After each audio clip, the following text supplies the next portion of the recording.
ইয়াসিবার চোখের সামনে দিয়ে অন্য একটা মেয়েকে নিয়ে তাদেরই বেডরুমে গিয়ে দরজা লক করে দিল আফরিদ। তা দেখে নীরবে অশ্রু বিসর্জন দিচ্ছে ইয়াসিবা। জীবনে কি পাপ করেছিল কে জানে, যে আজ ওকে এইসব দেখতে হচ্ছে। বিয়ের 3 মাস হয়ে গেল, আজও আফরিদ ইয়াসিবাকে আপন করে নিতে পারেনি। প্রতিটি মুহূর্তে ইয়াসিবাকে সে অবহেলা করে। ঘৃণা ঘৃণা কি না পারে। মুহূর্তেই 2 বছরের ভালোবাসা ঘৃণার ভয়ঙ্কর আস্তরণ পরে ঢেকে গেছে। ভালোবাসাটা ডুবে গেছে ঘৃণার ডোবায়। তুই আমার রক্ষিতা, বুঝেছিস? সবাই তাই জানে, আর সারা জীবন তাই থাকবি। আমার জীবনে কোনো দিন তোর ঠাঁই হবে না। বিয়ে করেছি শুধু তোকে শাস্তি দেবার জন্য। আর যদি কোনো দিন আমার লাইফে ইন্টারফেয়ার করিস, তোকে একদম মেরে ফেলবো। কথাগুলো বলে এক প্রকার গটগট করে চলে গেল আফরিদ। ফ্লোরে পড়ে অঝোর ধারা কাঁদছে ইয়াসিবা। একটু নড়াচড়ার শক্তিও নেই। একটু আগে আফরিদ বেল্ট দিয়ে ইচ্ছামতো আঘাত করেছে ইয়াসিবার শরীরে, কিন্তু হৃদয়ের আঘাতের ব্যথার কাছে এই ব্যথা কিছুই না। তার হৃদয়টা যে প্রতি মুহূর্তে ক্ষত বিক্ষত হতে থাকে, আর তার একমাত্র কারণ আফরিদ। পুরো নাম আফরিদ চৌধুরী, ডক্টর সে, নিজের হাসপাতাল আছে, দেখতে মাশাআল্লাহ যে কোনো মেয়ের স্বপ্ন পুরুষের মতো। আর ইয়াসিবা হলো ওর স্ত্রী। ভাবছেন তো, ইয়াসিবা যদি ওর স্ত্রী হয়ে থাকে তাহলে রক্ষিতা কেন বলল? জানবেন, সব জানবেন আস্তে আস্তে। এই কেমন জীবন দিলে তুমি আমায় খোদা, না পারি বলতে না পারি সইতে। আর কত সহ্য করব হে খোদা, আমাকে পথ দেখাও তুমি খোদা, পথ দেখাও। কথাগুলো বলে ঠুকরে কেঁদে ওঠে ইয়াসিবা। কাঁদতে কাঁদতে একসময় ফ্লোরেই ঘুমিয়ে পড়ল সে। একটু আগে প্রায় 1 ঘন্টা পর মেয়েটাকে নিয়ে রুম থেকে বের হয়ে আসলো আফরিদ। মেয়েটা আফরিদের গা ঘেঁষে হেলে দুলে হাঁটছে। এসব দেখে ইয়াসিবা কাঁদতে কাঁদতে আফরিদকে বলে, আমি জানি আপনি এমন না, তাহলে নিজেকে খারাপ প্রমাণ করতে চান কেন? আমি জানি আপনি এইসব আমাকে দেখিয়ে কষ্ট দেবার জন্য করছেন। ইয়াসিবার কথায় রাগে ফুসফুস করে উঠল আফরিদ। বলে, সামনে থেকে সরো বলছি। আর আমি তোমাকে দেখানোর জন্য কিছুই করছি না। আমি এরকমই। So just shut up and leave. না, আমি কোথাও যাব না। আপনি এই মেয়েকে নিয়ে কোথাও যেতে পারবেন না। আমি আপনার স্ত্রী। কোনো স্ত্রী তার স্বামীর সাথে কোনো মেয়েকে সহ্য করতে পারে না। কি বললি তুই? তোর এত সাহস আমার সাথে মুখে মুখে তর্ক করিস? চল, আজ তোকে বোঝাবো আমি তোর কে। চল। ইয়াসিবার হাত শক্ত করে চেপে ধরে টানতে টানতে নিয়ে গেল আফরিদ। এক প্রকার ফ্লোরে ছুঁড়ে মারলো। ফ্লোরে ব্যথায় কুকড়ে উঠল ইয়াসিবা। তারপর নিজের পরনের বেল্ট খুলে ইচ্ছামতো মেরে কথাগুলো বলে চলে গেল সে। রাত 2টা। ড্রিঙ্কস করে হেলতে দুলতে নিজের রুমে প্রবেশ করলো আফরিদ। হাতড়ে ঘরের লাইট অন করতেই ফ্লোরে ইয়াসিবাকে পড়ে থাকতে দেখলো। কেমন যেন কাঁপছে মেয়েটা। আফরিদ ধীরে ধীরে এগিয়ে গেল ইয়াসিবার কাছে। ইয়াসিবার মাথার কাছে বসলো সে। ইয়াসিবার মুখে চুলগুলো এলোমেলো হয়ে পড়ে আছে। আফরিদ আলতো করে হাত ছোঁয়ালো ইয়াসিবার কপালে। আতকে উঠে আফরিদ। জ্বরে গা পুড়ে যাচ্ছে মেয়েটার। আফরিদ তাড়াতাড়ি উঠে দাঁড়ালো। তারপর বাথরুমে গিয়ে চোখে মুখে পানি দিয়ে এসে ইয়াসিবাকে কোলে করে খাটে শুয়ে দিল এবং গায়ে একটা কম্বল জড়িয়ে দিল। একটা ইঞ্জেকশন পুশ করে দিল ইয়াসিবার হাতে। তারপর নিজে গিয়ে নিজ হাতে স্যুপ বানিয়ে এনে খাইয়ে দিয়ে মেডিসিন খাইয়ে দিল। সারা রাত ইয়াসিবাকে জলপট্টি দিল আফরিদ। ইয়াসিবার শাড়ি খুলে দিয়ে পুরো শরীর মুছে দিল। তাও যেন ইয়াসিবার জ্বর কমছেই না, জ্বরে কাঁপছে অনবরত। আফরিদ নিজের শার্টটা খুলে এসে নিজেই কম্বলের নিচে এসে শক্ত করে জড়িয়ে ধরল ইয়াসিবাকে। একেবারে অদ্ভুত স্নিগ্ধতায় ভরে গেল মনটা। মেয়েটা তার বুকে থাকলে শান্তি লাগে আফরিদের। মনে হয় বিধাতা যেন সব সুখ ওকে দিয়ে দিয়েছে। মাথা নিচু করে তাকায় আফরিদ। দেখে ইয়াসিবা আফরিদের শরীরের উষ্ণতা পেয়ে লেপ্টে আছে ওর সাথে।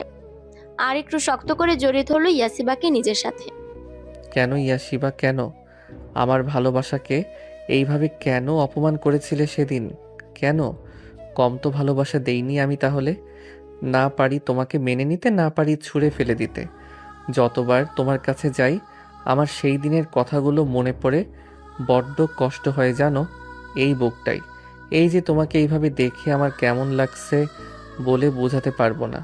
ইচ্ছে করছে নিজেকে শেষ করে দেই, কিন্তু কার জন্য নিজেকে কষ্ট দেব? কার জন্য? যে মেয়ে আমাকে ভালোবাসা তো দূরে থাক, আমার ভালোবাসাকে কখনো সম্মানই করেনি, তাকে কিভাবে মেনে নেই আমি বলতো? কথাগুলো বলে এক দৃষ্টিতে সেদিক তাকে ইয়াসিবার মুখের দিকে। সে কি মায়া! আল্লাহ যেন সব মায়া এই মুখটা ঠেলে দিয়েছে। এই মুখটা দেখেই তো একসময় প্রেমে পড়েছিল সে, কিন্তু এই মুখটার অধিকারী যে প্রতারক, বিশ্বাসঘাতক। না, আফরিদ আর এই চেহারার মায়া পড়বে না। কথাগুলো ভাবতেই ইয়াসিবাকে ধাক্কা দিতে প্রস্তুত হলো। তারপর কিছু একটা ভেবে ইয়াসিবাকে শক্ত করে জড়িয়ে ধরলো। ঘুমের রাজ্যে পাড়ি জমালো দুজন। দূর থেকে আজানের ধ্বনি ভেসে আসছে। এখনো বাহিরে অন্ধকার বলতে গেলে, শীতের মৌসুম, তাই একেবারেই অন্ধকার বলতে গেলে। কুয়াশায় চারিদিকে কিছুই দেখা যাচ্ছে না। এই কনকনে শীতে বারান্দার রেলিং ধরে দাঁড়িয়ে আছে ইয়াসিবা। জীবনটা তার বড্ড এলোমেলো। ভালোবাসার মানুষটি কাছে থাকতো, তার থেকে দূরে সে। মাঝে মাঝে বড্ড অসহায় মনে হয় নিজেকে। জীবনটা তো এরকম ছন্নছাড়া না হলেও পারত। কেন এমনটা হলো? কি দোষ করেছিল সে? আফ্রিদকে ভালোই তো বেশি ছিল, এটাই কি তার দোষ? ভাবতেই দুফোঁটা অশ্রু গড়িয়ে পড়ল। এখানে কি করছো? হঠাৎ আফ্রিদের কথা দ্রুত চোখ মুছে নিল ইয়াসিবা। না কিছু না, এমনি ভালো লাগছিল না। এইরকম কনকনে ঠান্ডায় সোয়েটার না পরেই কেন এসেছো? এইভাবে এসে অসুখ বাঁধালেই ভাবছো আমি তোমাকে শাস্তি দেব না? সেটা কখনোই হবে না। না, আমি এরকম কখনোই ভাবিনি। আমার ভালো মতো জানা আছে তুমি কি ভাবতে পারো। তুমি শুধু ভাবতে পারো কিভাবে বড়লোক ছেলেদের ফাঁসানো যায়। দাঁতে দাঁত চেপে বলল আফ্রিদ। মুহূর্তেই চোখ জোড়া জলে ভরে উঠল ইয়াসিবার। ছলছল নয়নে তাকালো আফ্রিদের দিকে। করুণ সে চাহনি। ইয়াসিবার ছলছলে নয়নের করুণ চাহনির তেজ সহ্য করতে পারে না আফ্রিদ। কেমন যেন দুর্বল হয়ে পড়ে সে চাহনির উপর। তাড়াতাড়ি নিজের চোখ সরিয়ে নিল সে। তা দেখে জলভরা নয়নেই হাসলো ইয়াসিবা। বলল, আজও আপনি আমার জলভরা নয়নের করুণ চাহনি সহ্য করতে অক্ষম আফ্রিদ। চমকে সম্মুখে তাকায় আফ্রিদ। ছলছলে নয়নে তার মায়াবতী যে তার দিকে তাকিয়ে। না, আরেকবার দ্বিতীয় ভুল সে কিছুতেই করবে না। সে ইয়াসিবাকে শুধু কষ্ট দিতে বিয়ে করেছে, শুধুই কষ্ট। তোমার ফালতু কথা অফ করে গায়ে সোয়েটার জড়িয়ে নাও, তারপর নাস্তা বানাও। আমার শীত করছে না। সেটাকে আমি তোমার থেকে জিজ্ঞেস করেছি? চিন্তা যখন হয় তখন সরাসরি বললেই তো পারেন। আমি কখনোই তোমাকে নিয়ে চিন্তা করি না। আমাকে আফরিদ ভেবো না যে সব সময় তোমার আগে পিছে ঘুরবে আর তোমার কষ্টে তার বুক জ্বলবে। সেই আফরিদকে অনেক আগেই তুমি নিজ হাতে মেরে মাটি চাপা দিয়ে দিয়েছো। এখন যে তোমার সামনে দাঁড়িয়ে আছে সে আফরিদ তোমাকে ঘৃণা করে, প্রচুর ঘৃণা, বুঝেছো? তাহলে আমাকে আঘাত করে নিজে কেন কষ্ট পেয়ে নিজের হাত নিজে কাটলেন? কেন আমার জ্বর আশায় অস্থির হয়ে আমার সেবা করলেন? কেন আমাকে বুকে জড়িয়ে নিয়ে ঘুমালেন? উত্তর দিন। আফ্রিদের চোখের দিক তাকিয়ে এক নাগারে কথাগুলো বলল ইয়াসিবা। ইয়াসিবাকে ছেড়ে অন্যদিকে তাকালো আফ্রিদ। বলল, এই সব কিছুর উত্তর আমি তোমাকে দিতে বাধ্য নই। হাসলো ইয়াসিবা। বলল, আমি জানি কারণটা কি। কারণ আজও আপনি আমাকে ভালোবাসেন। ইয়াসিবার দিকে তেড়ে গিয়ে ওর চুলগুলো শক্ত করে চেপে ধরল আফ্রিদ। বলে উঠল, ফালতু কথা বলা বন্ধ করো, না হলে এর শাস্তি হবে ভয়াবহ। Now go and make breakfast for me. আমাকে অফিসে যেতে হবে।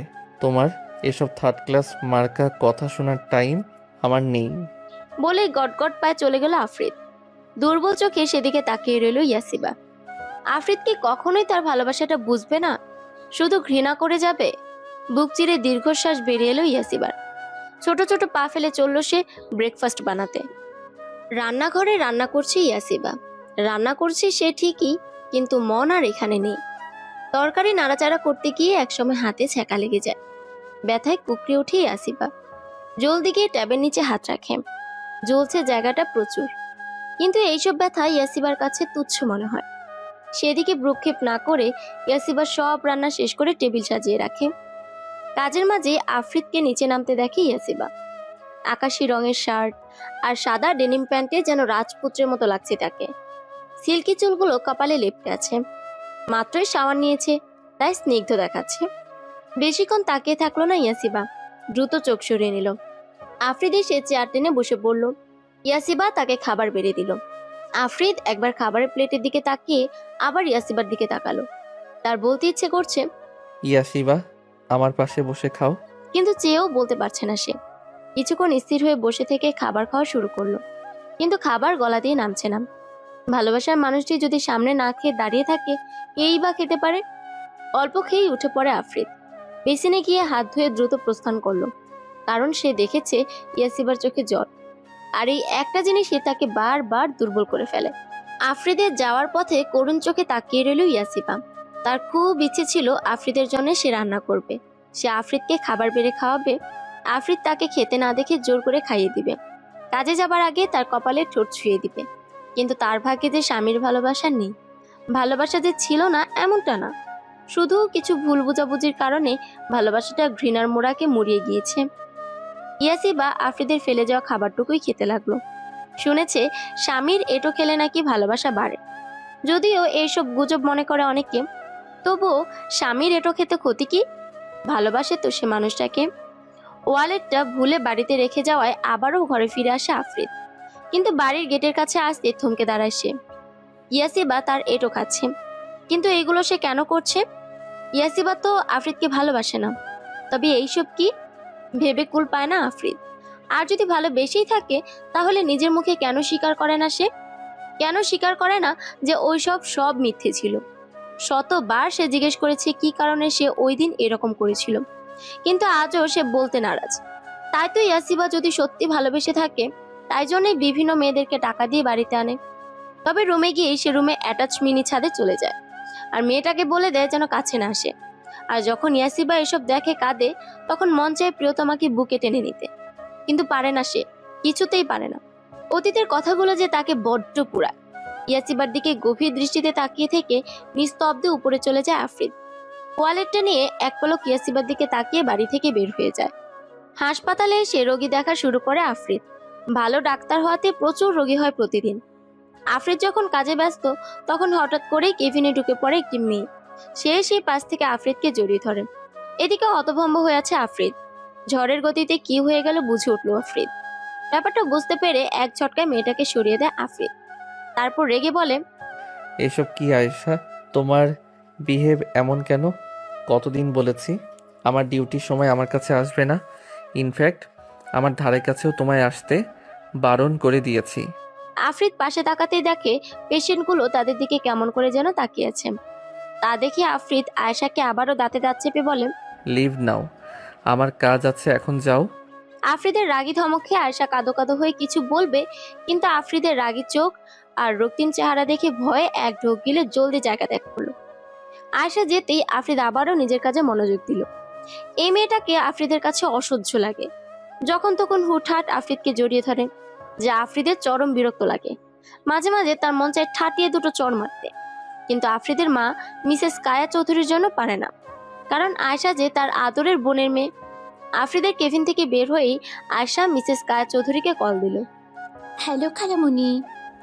কি হয়েছে আমার মামনিটার? খালামণি, তুমি আমাকে কেন এখানে পাঠালে? তোমার ছেলে তো আমার দিকে ফিরেও তাকায় না। কেন, কি করেছে আজ আবারও? আমি ওর কেবিনে গিয়ে ওকে জড়িয়ে ধরেছিলাম, আর ও আমাকে এতগুলো মানুষের সামনে ধমকে বাহির করে দিল।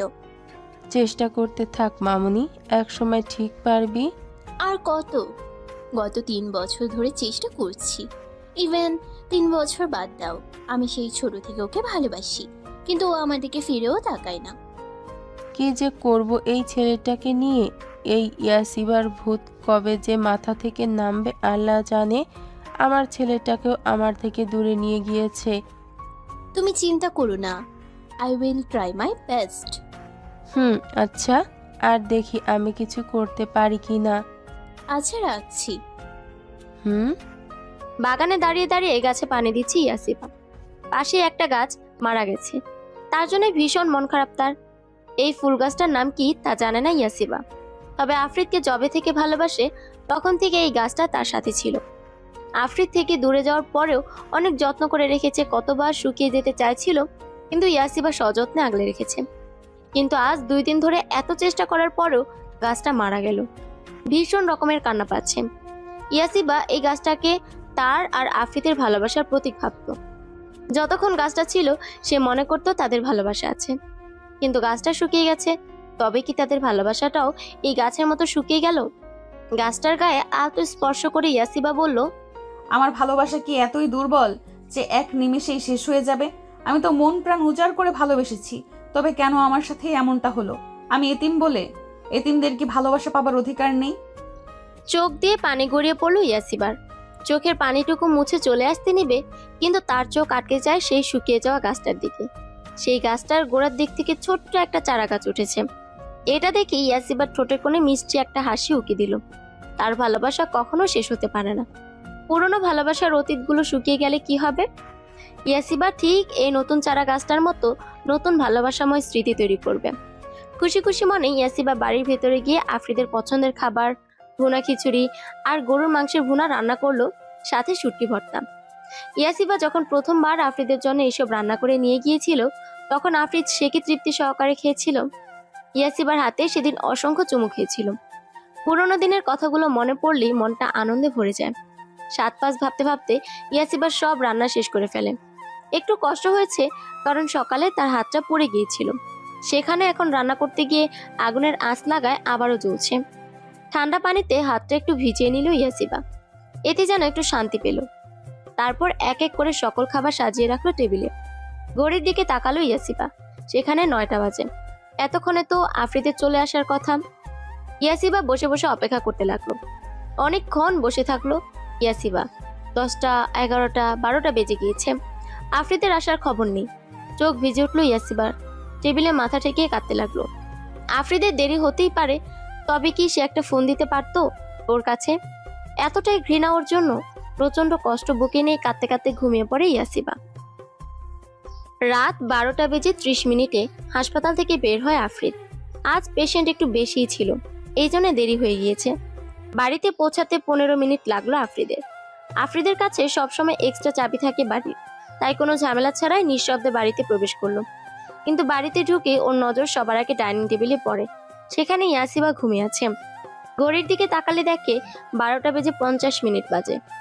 আফ্রিদ আস্তে করে ইয়াসিবার পাশে গিয়ে দাঁড়ায়। ইয়াসিবার মুখের দিকে তাকিয়েই রইল। এই মুখটা দেখলেই তো সব ক্লান্তি দূর হয়ে যায় তার। কোমরের কাছাকাছি লম্বা ঘন চুল, মায়াবী মুখ, হরিণী চোখের অধিকারিণী সেই চোখে কাজল টানা, গোলাপি ঠোঁট যুগল, বাঁ পাশে গেলে ছোট্ট একটা তিল, কপালেও একটা তিল আছে। ভালোবাসার মানুষটির এই আদুরে রূপে তো আফ্রিদ কতবার ঘায়েল হয়েছে, তা তার নিজেরও জানা নেই। হঠাৎ ইয়াসিবার চোখে জল দেখে ততমত খেয়ে যায় আফ্রিদ। তবে কি তার জন্যই অপেক্ষা করতে করতে ঘুমিয়ে গেছে মেয়েটা? ইয়াসিবার আরেকটু কাছে যেতেই ওর হাতের দিকে নজর যায় আফ্রিদের। দেখে ইয়াসিবার হাত পড়ে গিয়ে ফোসকা পড়ে গিয়েছে, ফুলেও আছে অনেক। মুহূর্তে মুখটা ফ্যাকাশে হয়ে যায় আফ্রিদের। তার জন্য রান্না করতে গিয়ে মনে হয় হাত পুড়েছে। বার্ন ক্রিমটাও লাগায়নি মেয়েটা।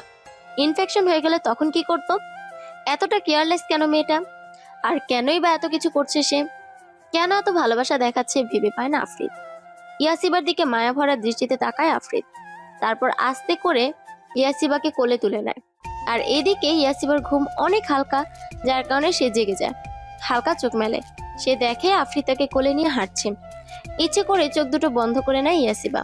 হোক না কিছু মিথ্যে অভিনয়, যেই অভিনয় করে প্রিয় মানুষটির ভালোবাসাময় ছোঁয়া পাওয়া যায়। ইয়াসিবাকে নিয়ে রুমে এসে বিছানায় শুয়ে দেয় আফ্রিদ। হাতটার অবস্থা অনেক খারাপ, মেডিসিন লাগাতে হবে, তাই উঠে দাঁড়াতে নেয় আফ্রিদ। কিন্তু পারে না, কারণ ইয়াসিবা তার শার্ট শক্ত করে খামচে ধরে রেখেছে। ইয়াসিবা ইচ্ছে করেই ধরে রেখেছে। মনে মনে এক রাশ অভিমান করে থাকলেও আফ্রিদকে কাছে পেয়ে দূরে যেতে দিতেও চাইছে না ইয়াসিবা। ইয়াসিবার চোখ দিয়ে অভিমানের অশ্রুধারা বইতে লাগলো। আফ্রিদ বুঝতে পেরেছে ইয়াসিবা সজাগ আছে। ওর চোখের জলরাশিগুলো মুক্তের মতো জল জল করছে। ইয়াসিবার দিকে খানিক তাকিয়ে থেকে আস্তে করে বলে আফ্রিদ, ছাড়ো আমাকে। বলেই আরো শক্ত করে আঁকড়ে ধরে আফ্রিদকে ইয়াসিবা। কি ছাড়ো আমাকে একটু, আমি এখানেই আছি, কোথাও যাচ্ছি না, শুধু যাব আর আসবো। আফ্রিদের কথায় আশ্বস্ত হয়ে ওকে ছেড়ে দেয় ইয়াসিবা। চোখ খুলে অন্যদিকে তাকিয়ে রইল। আফ্রিদ গিয়ে ফার্স্ট এড বক্সটা নিয়ে এসে ইয়াসিবার পাশে বসলো। আর সেটাই ইয়াসিবা বুঝতে পেরেও তাকালো না ওর দিকে। আফ্রিদ ইয়াসিবার পোড়া হাতটায় হালকা হাত ছোঁয়াতেই চমকে ওঠে। হাতটি সরিয়ে নিতে চাই ইয়াসিবা, কিন্তু তার আগেই ওর হাতটা খপ করে ধরে ফেলে আফ্রিদ। ইয়াসিবা কাপা গলায় জিজ্ঞেস করে, কি করছেন? কি হাত ধরছেন কেন? কেন আমি হাত ধরতে পারি না? আমি সেটা কখন বললাম? তো কি বোঝাতে চাইছো তুমি? আমি তোমার হাজবেন্ড, আমার অধিকার আছে তোমাকে ছোঁয়ার। হ্যাঁ আমি জানি। ইয়াসিবাকে বলতে না দিয়ে আফ্রিদ আবার বলে, তারপর কি? হ্যাঁ, আমি ধরলে হাতে ফোসকা পড়ে? হ্যাঁ, ওই আকাশ তোমার হাত ধরলে বড্ড ভালো লাগে, তাই না? আফ্রিদের মুখে এইসব কথা শুনতেই ঘৃণা চোখ বুজে নেয় ইয়াসিবা। ওর সারাটা শরীর ঘিন ঘিন করছে। এতটা খারাপ কথা কিভাবে বলতে পারলো আফ্রিদ তাকে? তার কি একটু বুক কাঁপলো না? ইয়াসিবা উঠে যেতে নিতেই আফ্রিদ তার হাত ধরে আবার বসিয়ে দেয়। রাগে শরীর জ্বলে যাচ্ছে ইয়াসিবার। এতটা আদিক্ষেতা তাকে নিয়ে কেন করছে? যদি তাকে সহ্যই করতে পারে না, তাহলে কেন এখন আটকে রেখেছে? ইয়াসিবা রুড়ো কণ্ঠে বলল, আমাকে ধরে রেখেছেন কেন? ছাড়ুন, আমি ঘুমাবো, নিচে বিছানা করা লাগবে। আজ নিচে ঘুমানো লাগবে না, বিছানাতেই ঘুমাও। ইনফ্যাক্ট আজ থেকে বিছানায় ঘুমাও তুমি। তো আমি বিছানায় ঘুমালে আপনি কোথায় ঘুমাবেন? আমিও বিছানায় ঘুমাবো। আফ্রিদের এমন কথা শুনে বড় বড় চোখ করে ওর দিকে তাকায় ইয়াসিবা। তা দেখে আফ্রিদ বলল, এভাবে তাকানোর কিছু নেই, আমরা স্বামী স্ত্রী এক বিছানায় ঘুমোতেই পারি। এখন আর কথা না বলে এখানে বসো। আফ্রিদ ইয়াসিবাকে নিয়ে বিছানায় বসালো। তারপর ফার্স্ট এড বক্স নিয়ে তারপর তুলে মেডিসিন লাগিয়ে ইয়াসিবার পোড়া জায়গা পরিষ্কার করার জন্য লাগাতেই ব্যথায় কুকড়ে ওঠে ইয়াসিবা। নিজের জামা খামচে ধরে, তাতে দাঁত চেপে ব্যথা সহ্য করার প্রচেষ্টা চালাতে লাগলো। আফ্রিদ ইয়াসিবার দিকে তাকায় একবার, আবার ইয়াসিবার হাতে ফু দিচ্ছে। আফ্রিদ বুঝতে পারছে পোড়া জায়গাটা প্রচুর জ্বলছে ওর, কিন্তু কিছু করার নেই, মেডিসিন লাগাতেই হবে, না হলে যে ঘাটা আরো বিগড়ে যাবে। ইয়াসিবার চাপা আর্তনাদে বুক কাঁপছে আফ্রিদের, চোখ জোড়া ভিজে উঠতে চাইছে বারবার, লাল হয়ে আছে। আফ্রিদ ভালোভাবে মেডিসিন লাগিয়ে ড্রেস আপ করে দিল ইয়াসিবার হাতে। ইয়াসিবার দিকে তাকায়, মেয়েটা ব্যথায় থরথর করে কাঁপছে। আফ্রিদ ওকে এইরকম করতে দেখে অস্থির হয়ে ওকে জিজ্ঞেস করলো, কি হয়েছে তোমার, এরকম কাঁপছো কেন? ইয়াসিবা ভাঙা গলায় কোনো রকম ভাবে বলে, আমার মাথাটা ঘুরাচ্ছে। কথাটা শুনে আর এক মুহূর্ত অপেক্ষা না করে আফ্রিদ দু হাতে ইয়াসিবাকে জড়িয়ে ধরেন। তারপর ওর মাথাটা বুকে চেপে ধরে পিঠে হাত বুলিয়ে দিতে দিতে বলল, হুশ, স্থির হও, কিছু হবে না, একটু শান্ত হও তুমি। নাও পানি খাও অল্প একটু। আফ্রিদ পাশের টেবিল থেকে এক গ্লাস পানি নিয়ে ওকে খাইয়ে দিল। ইয়াসিবা একটু স্থির হতে আফ্রিদ ওকে শুয়ে দিল। তারপরে উঠে যেতে নিতে ইয়াসিবা ওর হাত ধরতে আফ্রিদ বলল, নিচে যাচ্ছি খাবার আনতে, এখনই চলে আসবো। ইয়াসিবা থেকে নিজেকে ছাড়িয়ে নিয়ে আফ্রিদ দ্রুত নিচে গিয়ে খাবার নিয়ে আসে। দুজনের জন্যই এনেছে। নিজের পছন্দের খাবারগুলো দেখে খাওয়ার লোভ সামলাতে পারছে না আফ্রিদ। রুমে এসে ইয়াসিবাকে আস্তে করে ওঠাতে গিয়েই ওর পিঠে আফ্রিদের হাতের চাপ লাগায় ব্যথা পায় ইয়াসিবা, তাই আহ করে ওঠে। কারণ কাল বেল্ট দিয়ে মারার কারণে এখনো ওর অনেক জায়গায় ব্যথা রয়ে গেছে। ইয়াসিবাকে এরকম আর্তনাদ করতে দেখে বুঝতে বাকি রইল না আফ্রিদের কালকের মারের জন্য শরীর এখনো ব্যথা আছে। আফ্রিদ ইয়াসিবাকে আস্তে আস্তে খাওয়াতে থাকে, সাথে নিজেও খাচ্ছে। খাওয়া দাওয়া শেষে প্লেটগুলো সরিয়ে রাখে আফ্রিদ। ইয়াসিবা বালিশে হেলান দিয়ে বসে আছে চোখ বুজে। আফ্রিদ হাতে মলম নিয়ে ইয়াসিবার কাছে আসলো। ওর কেমন যেন অস্বস্তি লাগছে। কাল তো ইয়াসিবার জ্ঞান ছিল না, তাই ওর শাড়ি খুলে সারা শরীর মুছে দিয়েছিল। কিন্তু আজ কিভাবে বলবে সে? আর ইয়াসিবার পক্ষেও মলমটা পিঠে লাগানো সম্ভব না। কি মনে করবে ইয়াসিবা? ধুর, কি মনে করবে? আফ্রিদ ওর স্বামী, আর স্বামী নিজের স্ত্রীর সেবা করতেই পারে। আফ্রিদ ইয়াসিবাকে ডাকে। ইয়াসিবা, একটু এদিকে ফিরে বসো আর কামিজটা খুলো। আফ্রিদের কথায় চকিত নয়নে তাকাই ইয়াসিবা। মানে এত ভোল্টেজের শক লেগেছে ও নিজেই বলতে পারবে না। ইয়াসিবাকে এরকম আচরণ করতে দেখে আফ্রিদের নিজেরও কেমন যেন লাগছে। সে ইতস্থিত গলায় বলে, এরকম করার কিছু নেই, তোমার পিঠের আঘাতগুলোতে এই মলমটা লাগাবো স্ট্রিপ। আফ্রিদের কথা একটা দীর্ঘশ্বাস ফেলে ইয়াসিবা। শরীরের আঘাতগুলোতে মলম লাগিয়ে তো সারিয়ে দিতে পারবে আফ্রিদ, কিন্তু ওর মনের আঘাতগুলো কি পারবে সারাতে? তাচ্ছিল্য হেসে ইয়াসিবা বলল, তার কোনো দরকার নেই, আপনি ঘুমিয়ে পড়ুন, অনেক রাত হয়ে গিয়েছে। আফ্রিদের প্রচুর রাগ হলো কথাটা শুনে। সে ধমকে বলল, বেশি মাতব্বরি কে করতে বলেছে তোমাকে? যা করতে বলেছি করো। আফ্রিদের ধমকে কেঁপে ওঠে ইয়াসিবা। ভীত চোখে একবার তাকায় আফ্রিদের দিকে, দেখে আফ্রিদ ওর দিকে রাগি চোখে তাকিয়ে আছে। ভয়ে ইয়াসিবা একটানে কম্বলটা নিয়ে নিজেকে মুড়িয়ে ফেলে, পা থেকে মাথা অবধি। এদিকে ইয়াসিবাকে এমন কাণ্ড করতে দেখে আফ্রিদ খানিক স্তব্ধ চোখে তাকিয়ে রইল, তারপর নিঃশব্দে হেসে দিল। বিড়বিড় করে বলল, পাগলামিটা আজও আমার রাগী চোখ দেখে এতটা ভয় পায়। ওয়াশরুমে গিয়ে স্থির হয়ে আছে ইয়াসিবা। গাল দুটো লাল হয়ে ফুলে উঠেছে লজ্জায়। আফ্রিদ তাকে ধমকে ওয়াশরুমে পাঠিয়েছে, বলেছে কামিজটা চেঞ্জ করে আসতে, পিঠে মেডিসিন লাগাবে সে। কিন্তু ওয়াশরুমে এসে সে টাওয়ালটা গায়ে জড়িয়ে এখন লজ্জায় লাল নীল হয়ে বসে আছে ইয়াসিবা। নিজের কাছে নিজের লজ্জা লাগছে তার। তাহলে আফ্রিদের কাছে যাবে কিভাবে ভেবে পাচ্ছে না ইয়াসিবা, তাই থম মেরে বসে আছে। অনেকক্ষণ যাবৎ অপেক্ষা করেও ইয়াসিবাকে আসতে না দেখে কপালে শুকনো ভাঁজ পড়ে আফ্রিদের। মেয়েটা এতক্ষণ করছেটা কি ভেবে পাচ্ছে না সে। বিছানা ছেড়ে উঠে দাঁড়ায় আফ্রিদ। তারপর ওয়াশরুমের সামনে গিয়ে দরজায় নক করে বলল, ইয়াসিবা, কি হয়েছে তোমার? আর কতক্ষণ লাগবে? অনেক রাত হয়েছে, মেডিসিন লাগিয়ে ঘুমাতেও হবে। এমনিতেও তোমার শরীর ভালো নেই ইয়াসিবা। তারপর আস্তে করে জবাব দেয়, আপনি যান, আমি আসছি। জলদি এসো। আফ্রিদ গিয়ে বিছানায় ল্যাপটপ নিয়ে বসলো। এদিকে খানিক বাদে বের হয়ে আসে ইয়াসিবা, গায়ে টাওয়াল জড়ানো। ওই যে লম্বা কোটের মতো এক ধরনের টাওয়াল থাকে মনে হয়, বাচ্চাপ বলে ওটাকে। তারপরেই বের হয়ে আসে, গুটি গুটি পায়ে গিয়ে আফ্রিদের সামনে দাঁড়ায়। আর আফ্রিদ তো হাঁ করে তাকিয়ে আছে। কতটা স্নিগ্ধ দেখাচ্ছে তার মায়াপুরীকে। চোখে মুখে মনে হয় পানি দিয়েছে, তাই বিন্দু বিন্দু পানি জমে আছে। সামনের ছোট চুলগুলো ভেজা, আর মুখে কপালে লেপ্টে আছে। এক ধ্যানে তাকিয়ে রইল আফ্রিদ। আফ্রিদকে এইভাবে তাকিয়ে থাকতে দেখে ইয়াসিবা লজ্জায় যেন পারে না মাটি খুঁড়ে তার মধ্যে ঢুকে যেতে। ইয়াসিবা হালকা একটু কাশি দিয়ে ওঠে, আর কাশির আওয়াজে আফ্রিদের ধ্যান ভাঙে। তারপর বলে, এখানে এসে বসো। ইয়াসিবা কোনো কথা ছাড়াই আফ্রিদের মুখোমুখি বসলো। আফ্রিদ তাকিয়ে আছে ইয়াসিবার দিকে। মেয়েটা লজ্জায় লাল হয়ে আছে। আফ্রিদ শুনেছে মেয়েরা নাকি তাদের ভালোবাসার মানুষের সামনে সবচেয়ে বেশি লজ্জা পায়। তাহলে ইয়াসিবাও তাকে ভালোবাসে। আফ্রিদ ইয়াসিবার প্রতিটি কাজে নিজের জন্য অসীম ভালোবাসা খুঁজে পায়। তবে পুরনো সেসব কি মিথ্যে ছিল? হ্যাঁ, মিথ্যেই সব, মিথ্যে। আফ্রিদ ইয়াসিবার চোখে নিজের জন্য ভালোবাসা খুঁজে পায়, অসীম ভালোবাসা। আফ্রিদকে সব সত্যি খুঁজে বের করতে হবে। অতীতে কি হয়েছিল সব জানতে হবে। 3 বছর আগে যে ভুলটা করেছে, আবারও সেই একই ভুল সে করতে পারবে না। শুধু মানুষের মুখের কথায় আফ্রিদ আর ভুলবে না, এবার নিজেই সত্যি বের করবে। ইয়াসিবার বাহু ধরে নিজের কাছে নিয়ে আসে আফ্রিদ। ইয়াসিবা চকিত দৃষ্টিতে তার দিকে তাকিয়ে। আফ্রিদ মনে মনে হালকা হাসলো। ইয়াসিবার গালে হালকা করে নিজের হাত ছোঁয়।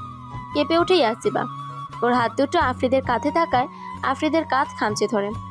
আফ্রিদ ইয়াসিবার গালের চুলগুলো কানের পিছে গুজে দেয়। চোখ নামিয়ে নেয় ইয়াসিবা। আফ্রিদের দিকে তাকানোর সাহস নেই তার। আফ্রিদ উঠে দাঁড়ায়, তারপর ঘরের লাইট নিভিয়ে দেয়। ইয়াসিবা আফ্রিদকে ঘরের লাইট নিভাতে দেখে জিজ্ঞেস করে, লাইট নিভাচ্ছেন কেন? ইয়াসিবার কথায় বাঁকা হাসে আফ্রিদ। বলে, তো আমার সামনে এত আলোর মাঝে নিজের উন্মুক্ত পিঠে মলম লাগাতে চাও? অবশ্য তাতে আমার কোনো সমস্যা নেই। তুমি লজ্জা না পেলে আমি লাইট জ্বালিয়ে দিচ্ছি।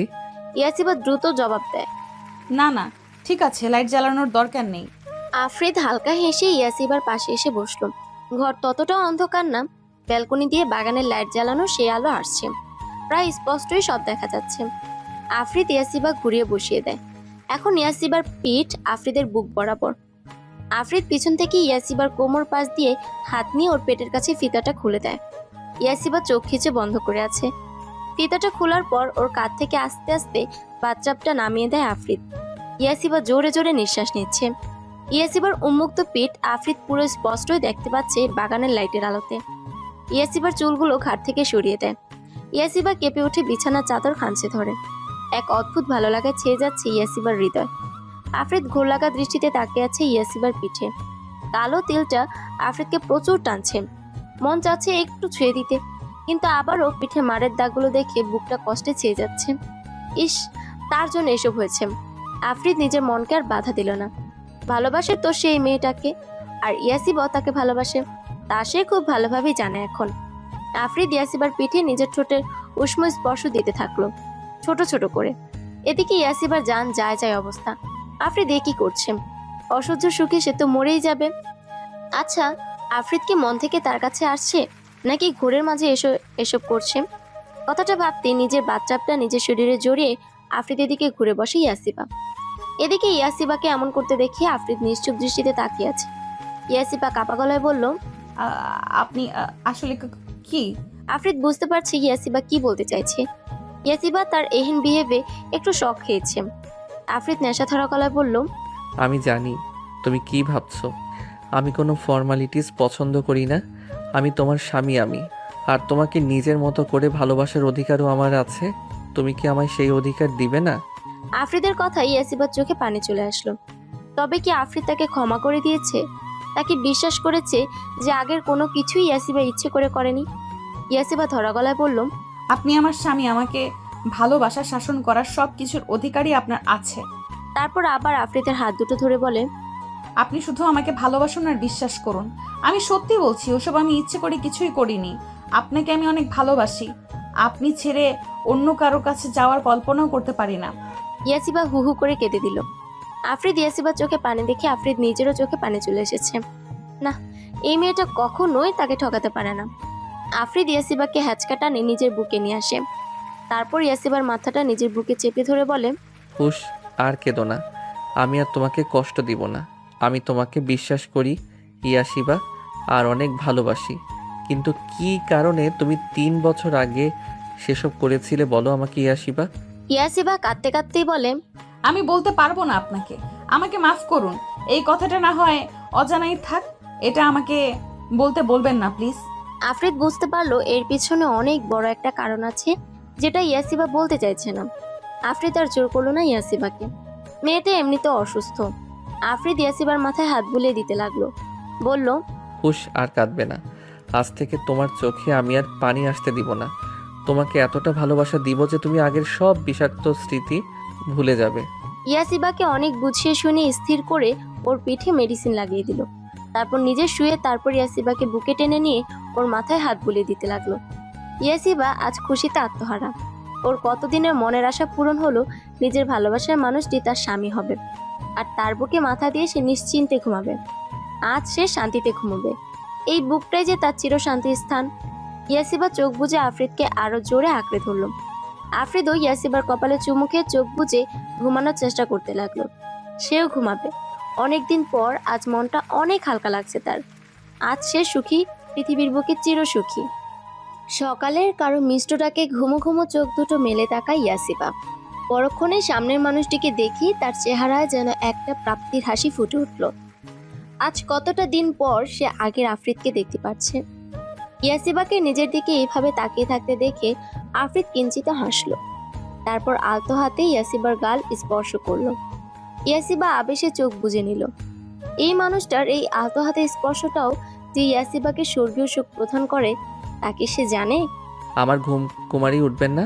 আজকে সকালটা আল্লাহ তাআলার নাম নিয়ে শুরু করা যাক। আফরিদের কথা ইয়াসিবা চোখ খুলে প্রাপ্তির হাসি দিল। এইটাই তো সে চেয়েছিল খোদার দরবারে এতদিন। অবশেষে তার রব তার দিকে মুখ তুলে তাকিয়েছেন।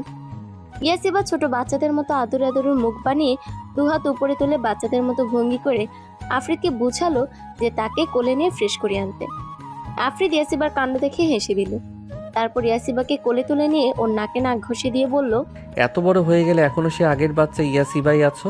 আমি আজীবন আপনার কাছে আগের ইয়াসিবা হয়েই থাকতে চাই, যে ইয়াসিবা আফরিদকে ভালোবেসেছিল। আচ্ছা। হ্যাঁ। আফরিদ ইয়াসিবাকে নিয়ে ওয়াশরুমে নামালো। ওকে সুন্দরভাবে ফ্রেশ করিয়ে দিয়ে দুজনে একসাথে অজু করে এসে নামাজ আদায় করে নিল। মসজিদ দূরে হয়, আফরিদ ঘরেই নামাজ পড়ল। নামাজ আদায় শেষে আফরিদ বলল, তুমি বারান্দায় যাও, আমি আসছি। কোথায় যাবেন? বললাম না আসছি। আচ্ছা। ইয়াসিবা বারান্দায় চলে গেল। শীতের ভোর হওয়াতে এখনো কুয়াশা কাটেনি, তবে ইয়াসিবার মনের কুয়াশা কেটে গেছে। মৃদুমন্দ বাতাস এসে ইয়াসিবার গা ছুঁয়ে যাচ্ছে। নামাজ পড়ায় আজ কতটা সতেজ লাগছে। দেখেই বোঝা যাচ্ছে কতটা খুশি আজ মেয়েটা। ইয়াসিবার চুলগুলো ছাড়া বিধায় কিছুক্ষণ পর পর হালকা করে দুলে উঠছে, আর উঠছে ইয়াসিবার শাড়ির আঁচল। এই হৃদয় কাঁপানো দৃশ্য কেই বা না চায় দেখতে। কফি হাতে বারান্দায় দরজার সামনে দাঁড়িয়ে নিজের প্রিয়তমার এই অপরূপ রূপ দেখতে ব্যস্ত আফরিদ। কানের পিছে চুল গুজে দিয়ে পাশ ফিরে তাকাতে আফরিদকে কফি হাতে বারান্দার দরজার সামনে দাঁড়িয়ে থাকতে দেখলো ইয়াসিবা। ইয়াসিবা আফরিদের কাছে গিয়ে আস্তে করে বলল, এখানে দাঁড়িয়ে আছেন কেন? নিজের প্রিয়তমাকে প্রেমের সিক্ততায় আড়ষ্টতা নিয়ে দেখছিলাম। ঘোরমাখা কণ্ঠে আফরিদের। আর আফরিদের এই কথায় যেন এক ভয়ঙ্কর মাদকতা উপলব্ধি করতে পারল ইয়াসিবা। সারা শরীর জুড়ে যেন তার ভালোবাসার এক অজানা বাতাস বয়ে গেল। চোখ বুজে ফেলল সে, কিন্তু খানিক বাদে আচমকা তাকে আফরিদ পাজাকুলে তুলে নেওয়াতে ঘাবড়ে গিয়ে তার গলা জড়িয়ে ধরল। আচমকা আফরিদ এমন করবে ভাবতে পারেনি সে। আসলে আফরিদ ইয়াসিবাকে চোখ বুজে থাকতে দেখে পাশে টেবিলে কফি মগ দুটো রেখে ওকে কোলে তুলে নেয়। ইয়াসিবাকে নিয়ে আফরিদ জিভানে বসল। ইয়াসিবাকে কোলে নিয়ে সে কফি মগ দুটো নিল। তারপর দুজনে কফি পান করে সকালের ভোরের আবহাওয়া উপভোগ করতে লাগলো। ইয়াসিবা কফি শেষ করে বসে আছে। আফরিদ ব্রুকুচকে তাকিয়ে আছে। সে ভেবে পায় না একটা মেয়ে এতটা গরম কফি কিভাবে খেতে পারে, যেখানে আফরিদ ছেলে হয়েও পারে না। আফরিদকে এইভাবে তাকিয়ে থাকতে দেখি ইয়াসিবা বলেন, কি হয়েছে, এভাবে তাকিয়ে আছেন কেন? দেখছি তোমায়। আমি কি করলাম? কিছুই করনি। তাহলে তুমি সবকিছু এত গরম খাও কিভাবে? আমি পুরুষ মানুষ হয়েও পারি না গরম কিছু খেতে। আফ্রিদের কথাই ইয়াসিবা খিলখিল করে হাসল, আর তার হাসিতে মাতাল আফ্রিদ। বলল, এভাবে হেসো না সুন্দরী, কেন? এই যে বুকে বড্ড লাগে। বুকের বাঁ পাশ দেখিয়ে আফ্রিদ বলে। ইয়াসিবা আবারও হেসে দিল। আফ্রিদ বুকের বাঁ পাশে চেপে ধরে বলল, শেষ আমি। ওগো মোর মায়াবী কন্যা, এইবার তো হৃদয়টা বুঝি আপনার এই হাসির ঝংকারের এই তীরে ছিন্ন ভিন্ন হয়ে গেল। কি হয়েছে আপনার? ভয়ানক এক অসুখ, কিসের অসুখ? ভালোবাসাময় অসুখ। এখন আমি কি করতে পারি আপনার জন্য? কিছু না মায়াবতী, শুধু একটু অমৃত পান করিয়ে স্বর্গীয় সুখের রাজ্যের আংশিক দেখা দিন আমায়। নেশা জড়ানো কণ্ঠ আফ্রিদের। আফ্রিদের এই নেশা জড়ানো কণ্ঠের আবদারটা কিসের তা ইয়াসিবা ভালোই বুঝতে পারল। মুহূর্তেই লজ্জায় ইয়াসিবার গাল দুটো ফুলে উঠল।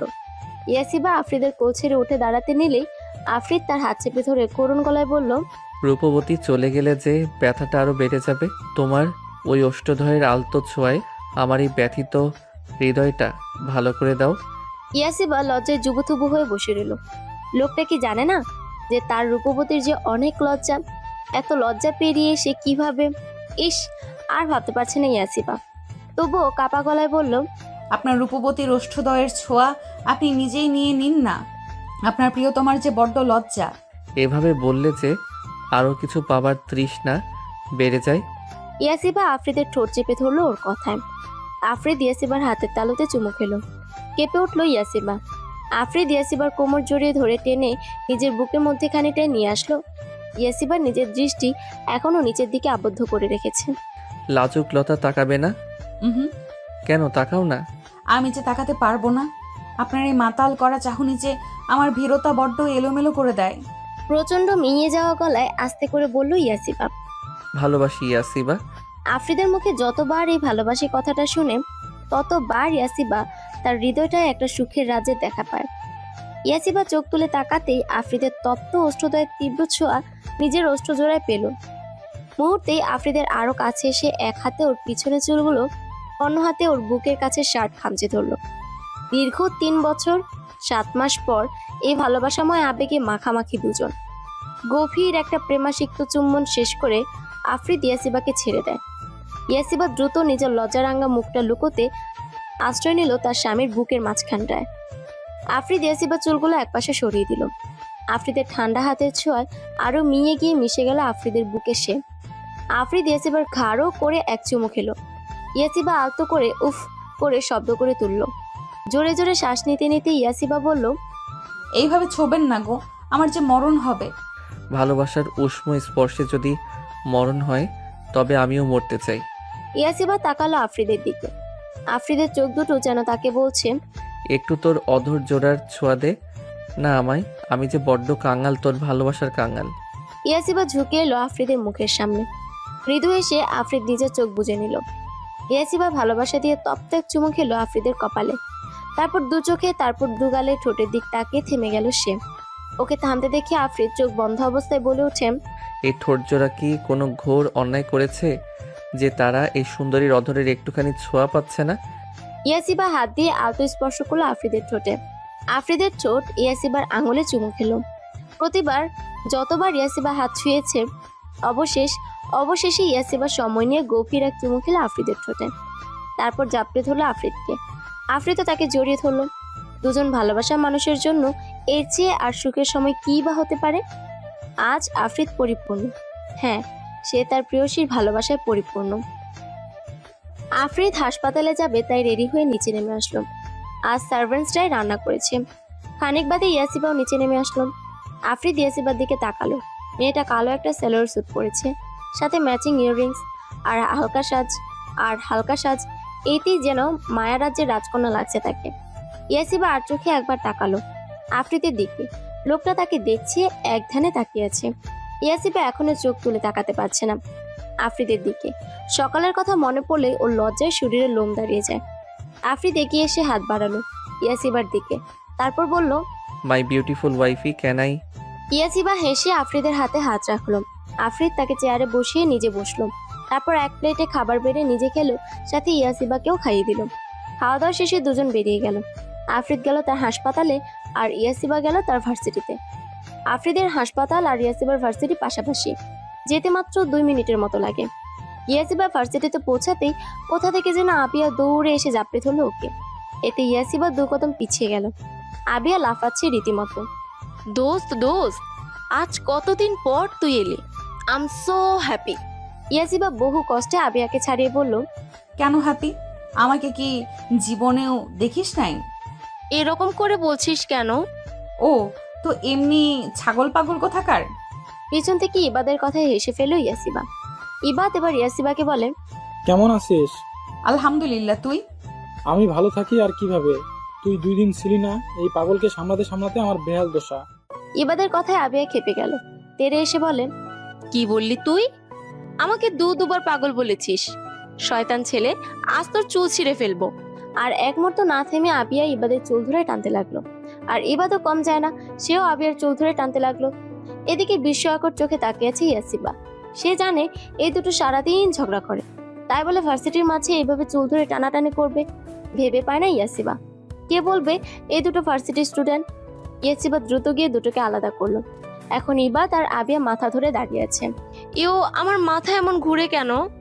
ঘুরবে না, চলাচলি করলে এমনই হবে। নাক মুখ কুচকে বলল ইয়াসিবা। দোস্ত, এই আবিয়া হাতিটা কি খায় আল্লাহই জানে, এত শক্তি হাতে। আহ, আমার মাথা। ভালো হয়েছে, এখন মন চাইতেছে দুটোকেই মাথা একসাথে করে ঠাস করে বাড়ি মারি। আবিয়া ইয়াসিবার কথায় গুরুত্ব না দিয়ে বলল, আচ্ছা দোস্ত শোন। ইয়াসিবা তাকালে আবিয়া আবার বলে, দোস্ত ক্রাশ খেয়েছি। হ্যাঁ, সে তো তুই প্রতিদিনই ওই খাস। না, এইবার সিরিয়াস ক্রাশ, জামাই বানানোর ইচ্ছা আছে। এদিকে আবিয়ার কথাগুলো শুনে ইবাদের মুখটা বেলুনের মতো চুপসে গেল। মেয়েটা কি বুঝে না যে ইবাদ তাকে কতটা ভালোবাসে? তাও কেন এমন করে সে? না, অনেক সুযোগ দিয়েছে সে, আর না, এবার যা করার সব সরাসরি করবে সে। এই মেয়ে বেশি তিরিং বিরিং করলে দরকার পড়লে হাত পা ভেঙে দিয়ে তাকে কোলে নিয়ে ঘুরবে। আবিয়া বলল, দোস্ত এত জোস পোলা। এমন করে বলছিস যেন কোন দেশের রাজা। রাজা কি, তার থেকেও হ্যান্ডসাম, ড্রেসিং উফ, পুরাই হিরো। জানিস কোথায় আছে সে এখন? প্রচন্ড বিরক্ত নিয়ে বলল ইয়াসিবা। আমি কিভাবে বলবো? ওই হাসপাতালের মালিক সে, আর ডাক্তারও। এতদিন যে কেন আমি দেখতে পাইনি আল্লাহই জানে। আমার চোখ যে কই থাকে। পাশের হাসপাতালটা দেখিয়ে বলল আবিয়া। চমকে আবিয়ার দিকে তাকালো ইয়াসিবা। এই হাসপাতালের মালিক তো আফ্রিদ। তবে কি তার কথাই বলল আবিয়া, নাকি সে ভুল শুনেছে? ইয়াসিবা কাপা হাতে নিজের ফোনে আফ্রিদ আর তার একটা ছবি বের করলো। এদিকে তো আবিয়া বকর বকর করেই যাচ্ছে, তাকে ক্রুব্ধ দৃষ্টিতে তাকিয়ে ইবাদ। ইয়াসিবা আবিয়ার সামনে তাদের ছবিটা তুলে ধরলো, যেটা আজকে সকালেরই তোলা, যেখানে আফ্রিদ ইয়াসিবা পেছন থেকে জড়িয়ে ধরে আছে আর ইয়াসিবার ঠোঁটের কোণে মিষ্টি হাসি। আবিয়া কথা থামিয়ে ছবিটার দিকে তাকিয়ে রইল। ইয়াসিবা জিজ্ঞেস করলো, এইটাই কি তোর সেই ক্রাশ? হ্যাঁ দোস্ত, কিন্তু তুই ওনার সাথে মানে? এই হসপিটাল দা মেরিলা প্লাস এর মালিক মিস্টার আফ্রিদ চৌধুরী আমার হাজবেন্ড। মানে বুঝতে পারছিস, আমি মিসেস আফ্রিদ চৌধুরী। ইবাদও এবার এই কথা শুনে চোখ বড় বড় করে তাকালো। আবিয়া আর ইবাদ দুজনেই অবাক। ইয়াসিবা যে বিবাহিত তারা কেউ জানতো না। ইবাদ বলল, তুই সত্যিই বিবাহিত? হ্যাঁ, আর আফ্রিদি আমার হাজবেন্ড। তাহলে এতদিন বলিসনি কেন? তার পেছনে অনেক কাহিনী, বলবো একদিন সময় করে। কথাটা বলেই ইয়াসিবা আবিয়ার দিকে তাকালো। মেয়েটা এখনো আহাম্মক বনে দাঁড়িয়ে আছে। আবিয়াকে এইভাবে স্ট্যাচু হয়ে দাঁড়িয়ে থাকতে দেখে এসে ফেল ইয়াসিবা। অনেক হাই ভোল্টেজের ঝটকা খেয়েছে বেচারি। যতবার কোনো ছেলের উপর ক্রাশ খায়, সেই ছেলে হয়তো বিবাহিত হয়, না হলে তার গার্লফ্রেন্ড থাকে। ইয়াসিবা আলতো করে ডাকে আবিয়াকে। আবিয়া। সাথে সাথে ইয়াসিবা জ্ঞান হারিয়ে পড়ে যেতে নিতেই ইবাদ তাকে ধরে ফেলে। ইবাদ অস্থির হয়ে আবিয়াকে কোলে তুলে নিয়ে বটগাছের নিচে গিয়ে বসলো। ইয়াসিবাও সাথে সাথে এলো। এই আবিয়া, চোখ খোল, তাকা আমার দিকে। আবিয়া। ইবাদ অস্থির হয়ে গেছে। হঠাৎ আবিয়া যে জ্ঞান হারাবে ইবাদ ভাবতেও পারেনি। ইবাদ কেমন হাইপার হতে দেখে ইয়াসিবা বলল, ভালোবাসিস আবিয়াকে? আবিয়া ডাকা থামে স্থির দৃষ্টিতে তাকালো ইবাদ। ইয়াসিবা আবার একই কথা জিজ্ঞেস করলো। ইবাদ এবার বলল, হ্যাঁ, প্রচন্ড ভালোবাসে। তাহলে বলিস না কেন? ও বুঝে নিতে পারে না, আমার চোখের ভাষা কি বুঝতে পারে না? এই যে ও প্রতিদিন এক এক ছেলেকে নিয়ে প্রশংসা করে ক্রাশ খায় বলে, তখন আমার ব্যথিত চোখ দুটো কি ও দেখে না? জানিসই তো ও একটু ছেলে মানুষই করে। তুই বলে দে না নিজের মনের কথা। ও কি পাগল ছাগল, সোজা কথা বুঝবে না? এইবার ওকে থাপড়িয়ে বোঝান লাগবে। রাগী গলা ইবাদের। ইয়াসিবা হেসে ইবাদের বাহুতে চাপড় মেরে বলল, রাগিস না, এইবার এর জ্ঞান ফেরা। ইবাদ মাথা ঝাঁকিয়ে ব্যাগ থেকে পানির বোতল বের করে আবিয়ার মুখে পানি ছিটা দিল। কিছুক্ষণের মাঝেই আবিয়ার জ্ঞান ফিরল। সে মাথার দুপাশে চেপে ধরে উঠে বসতেই ইয়াসিবার দিকে নজর যায়। মুহূর্তে একটু আগের ঘটনা মনে পড়তেই সে বড় বড় চোখে তাকিয়ে তুতলে জিজ্ঞেস করলো, তুই বিবাহিত? ইয়াসিবা মাথা ঝাঁকালো। তোর হাজবেন্ড এই হাসপাতালের মালিক আফরিদ চৌধুরী? ইয়াসিবা মৃদু হেসে আবারও মাথা ঝাঁকালো। সাথে সাথে আবিয়া ভ্যা করে কেঁদে দিল। এখন আমারই কি হবে গো? আমি যার উপর ক্রাশ খাই সেই কেন এরকম হয়? হয় বিবাহিত, না হলে জেফ আছে, আর শেষে কিনা যাকে পার্মানেন্ট করতে চাইলাম সেই নাকি আমার বেস্টুর বর। ইবাদ এবার প্রচুর রেগে গিয়ে দিল এক রাম ধমক। চুপ বেয়াদব মেয়ে, আর একবার ভেবে করবি তো থাপড়িয়ে গাল লাল করে দিব। আবিয়া কতক্ষণ ইবাদের মুখের দিকে তাকিয়ে রইল, তারপর আবারও ভ্যা করে কেঁদে দিল। ইয়া মাবুদ, এ কোথায় এনে ফাঁসাইলা তুমি? আবিয়া! ইবাদের রাগী চিৎকারে সাথে সাথে কান্না থামিয়ে আবিয়া মুখে আঙ্গুল দিয়ে ড্যাব ড্যাব করে ইবাদের দিকে তাকিয়ে বললাম, আমি চুপ, আর একটা কথাও বলবো না। এদিকে ইয়াসিবা এদের কাণ্ড দেখে হাসতে হাসতে শেষ। আসলে হাসপাতাল নতুন উঠানো হয়েছে, মাত্র 5 মাস ধরে চালু হয়েছে। আফরিদ আগে অন্য হাসপাতালে বসতো, কিন্তু এই হাসপাতালটা কমপ্লিট হতেই সে এখানে এসে পড়ে। আর আফরিদ সচরাচর মাস্ক পরে বাহির হয়, আর এমনিতেও সে গাড়ি থেকে নেমে এদিক ওদিক না তাকিয়ে সোজা হাসপাতালে ঢুকে যায়। তাই তাকে কেউ আর বেশি দেখতে পায় না, শুধু যারা পেশেন্ট থাকে তারাই একটু দেখতে পায়। আর ইয়াসিবা যে বিবাহিত সেটা আফরিদের সাথে মান অভিমান থাকার কারণেই সে কাউকে বলেনি যে সে বিবাহিত। আর এখন এই সত্যি কথা শুনেই তার প্রিয় 2 বন্ধু টাসকিত। আফরিদ খানিক বিরক্ত হয়ে বলে, মা, আমি কতবার বলেছি আমি ওই বাড়িতে যাব না। কায়া চৌধুরী রেগে বললেন, কেন আসবি না? ওই মেয়েটা নিশ্চয়ই বারণ করেছে। মা, তুমি ইয়াসিবা কেন দোষ দিচ্ছ? ওই মেয়েটারই সব দোষ। ওই তোকে বলে যে আমার কাছে না আসতে। ওহ মা, প্লিজ। আর ওই মেয়ে, এই মেয়ে বলছো কেন? ওর একটা ভালো নাম আছে, ইয়াসিবা। আর ভুলে যেও না, ইয়াসিবা এখন চৌধুরী বাড়ির বড় বউ। আমি ওকে কখনো পুত্রবধূ রূপে মানি না। তোকে কতবার করে বললাম ওই মেয়েকে বিয়ে করিস না। একবার ধোকা খেয়ে তোর শিক্ষা হয়নি? মা, I am fed up. I don't want to listen anything right now. Okay, bye. Take care. বলে ফোন কেটে দিল আফরিদ। রাগে ওর মাথা ব্যথা শুরু হয়ে গিয়েছে।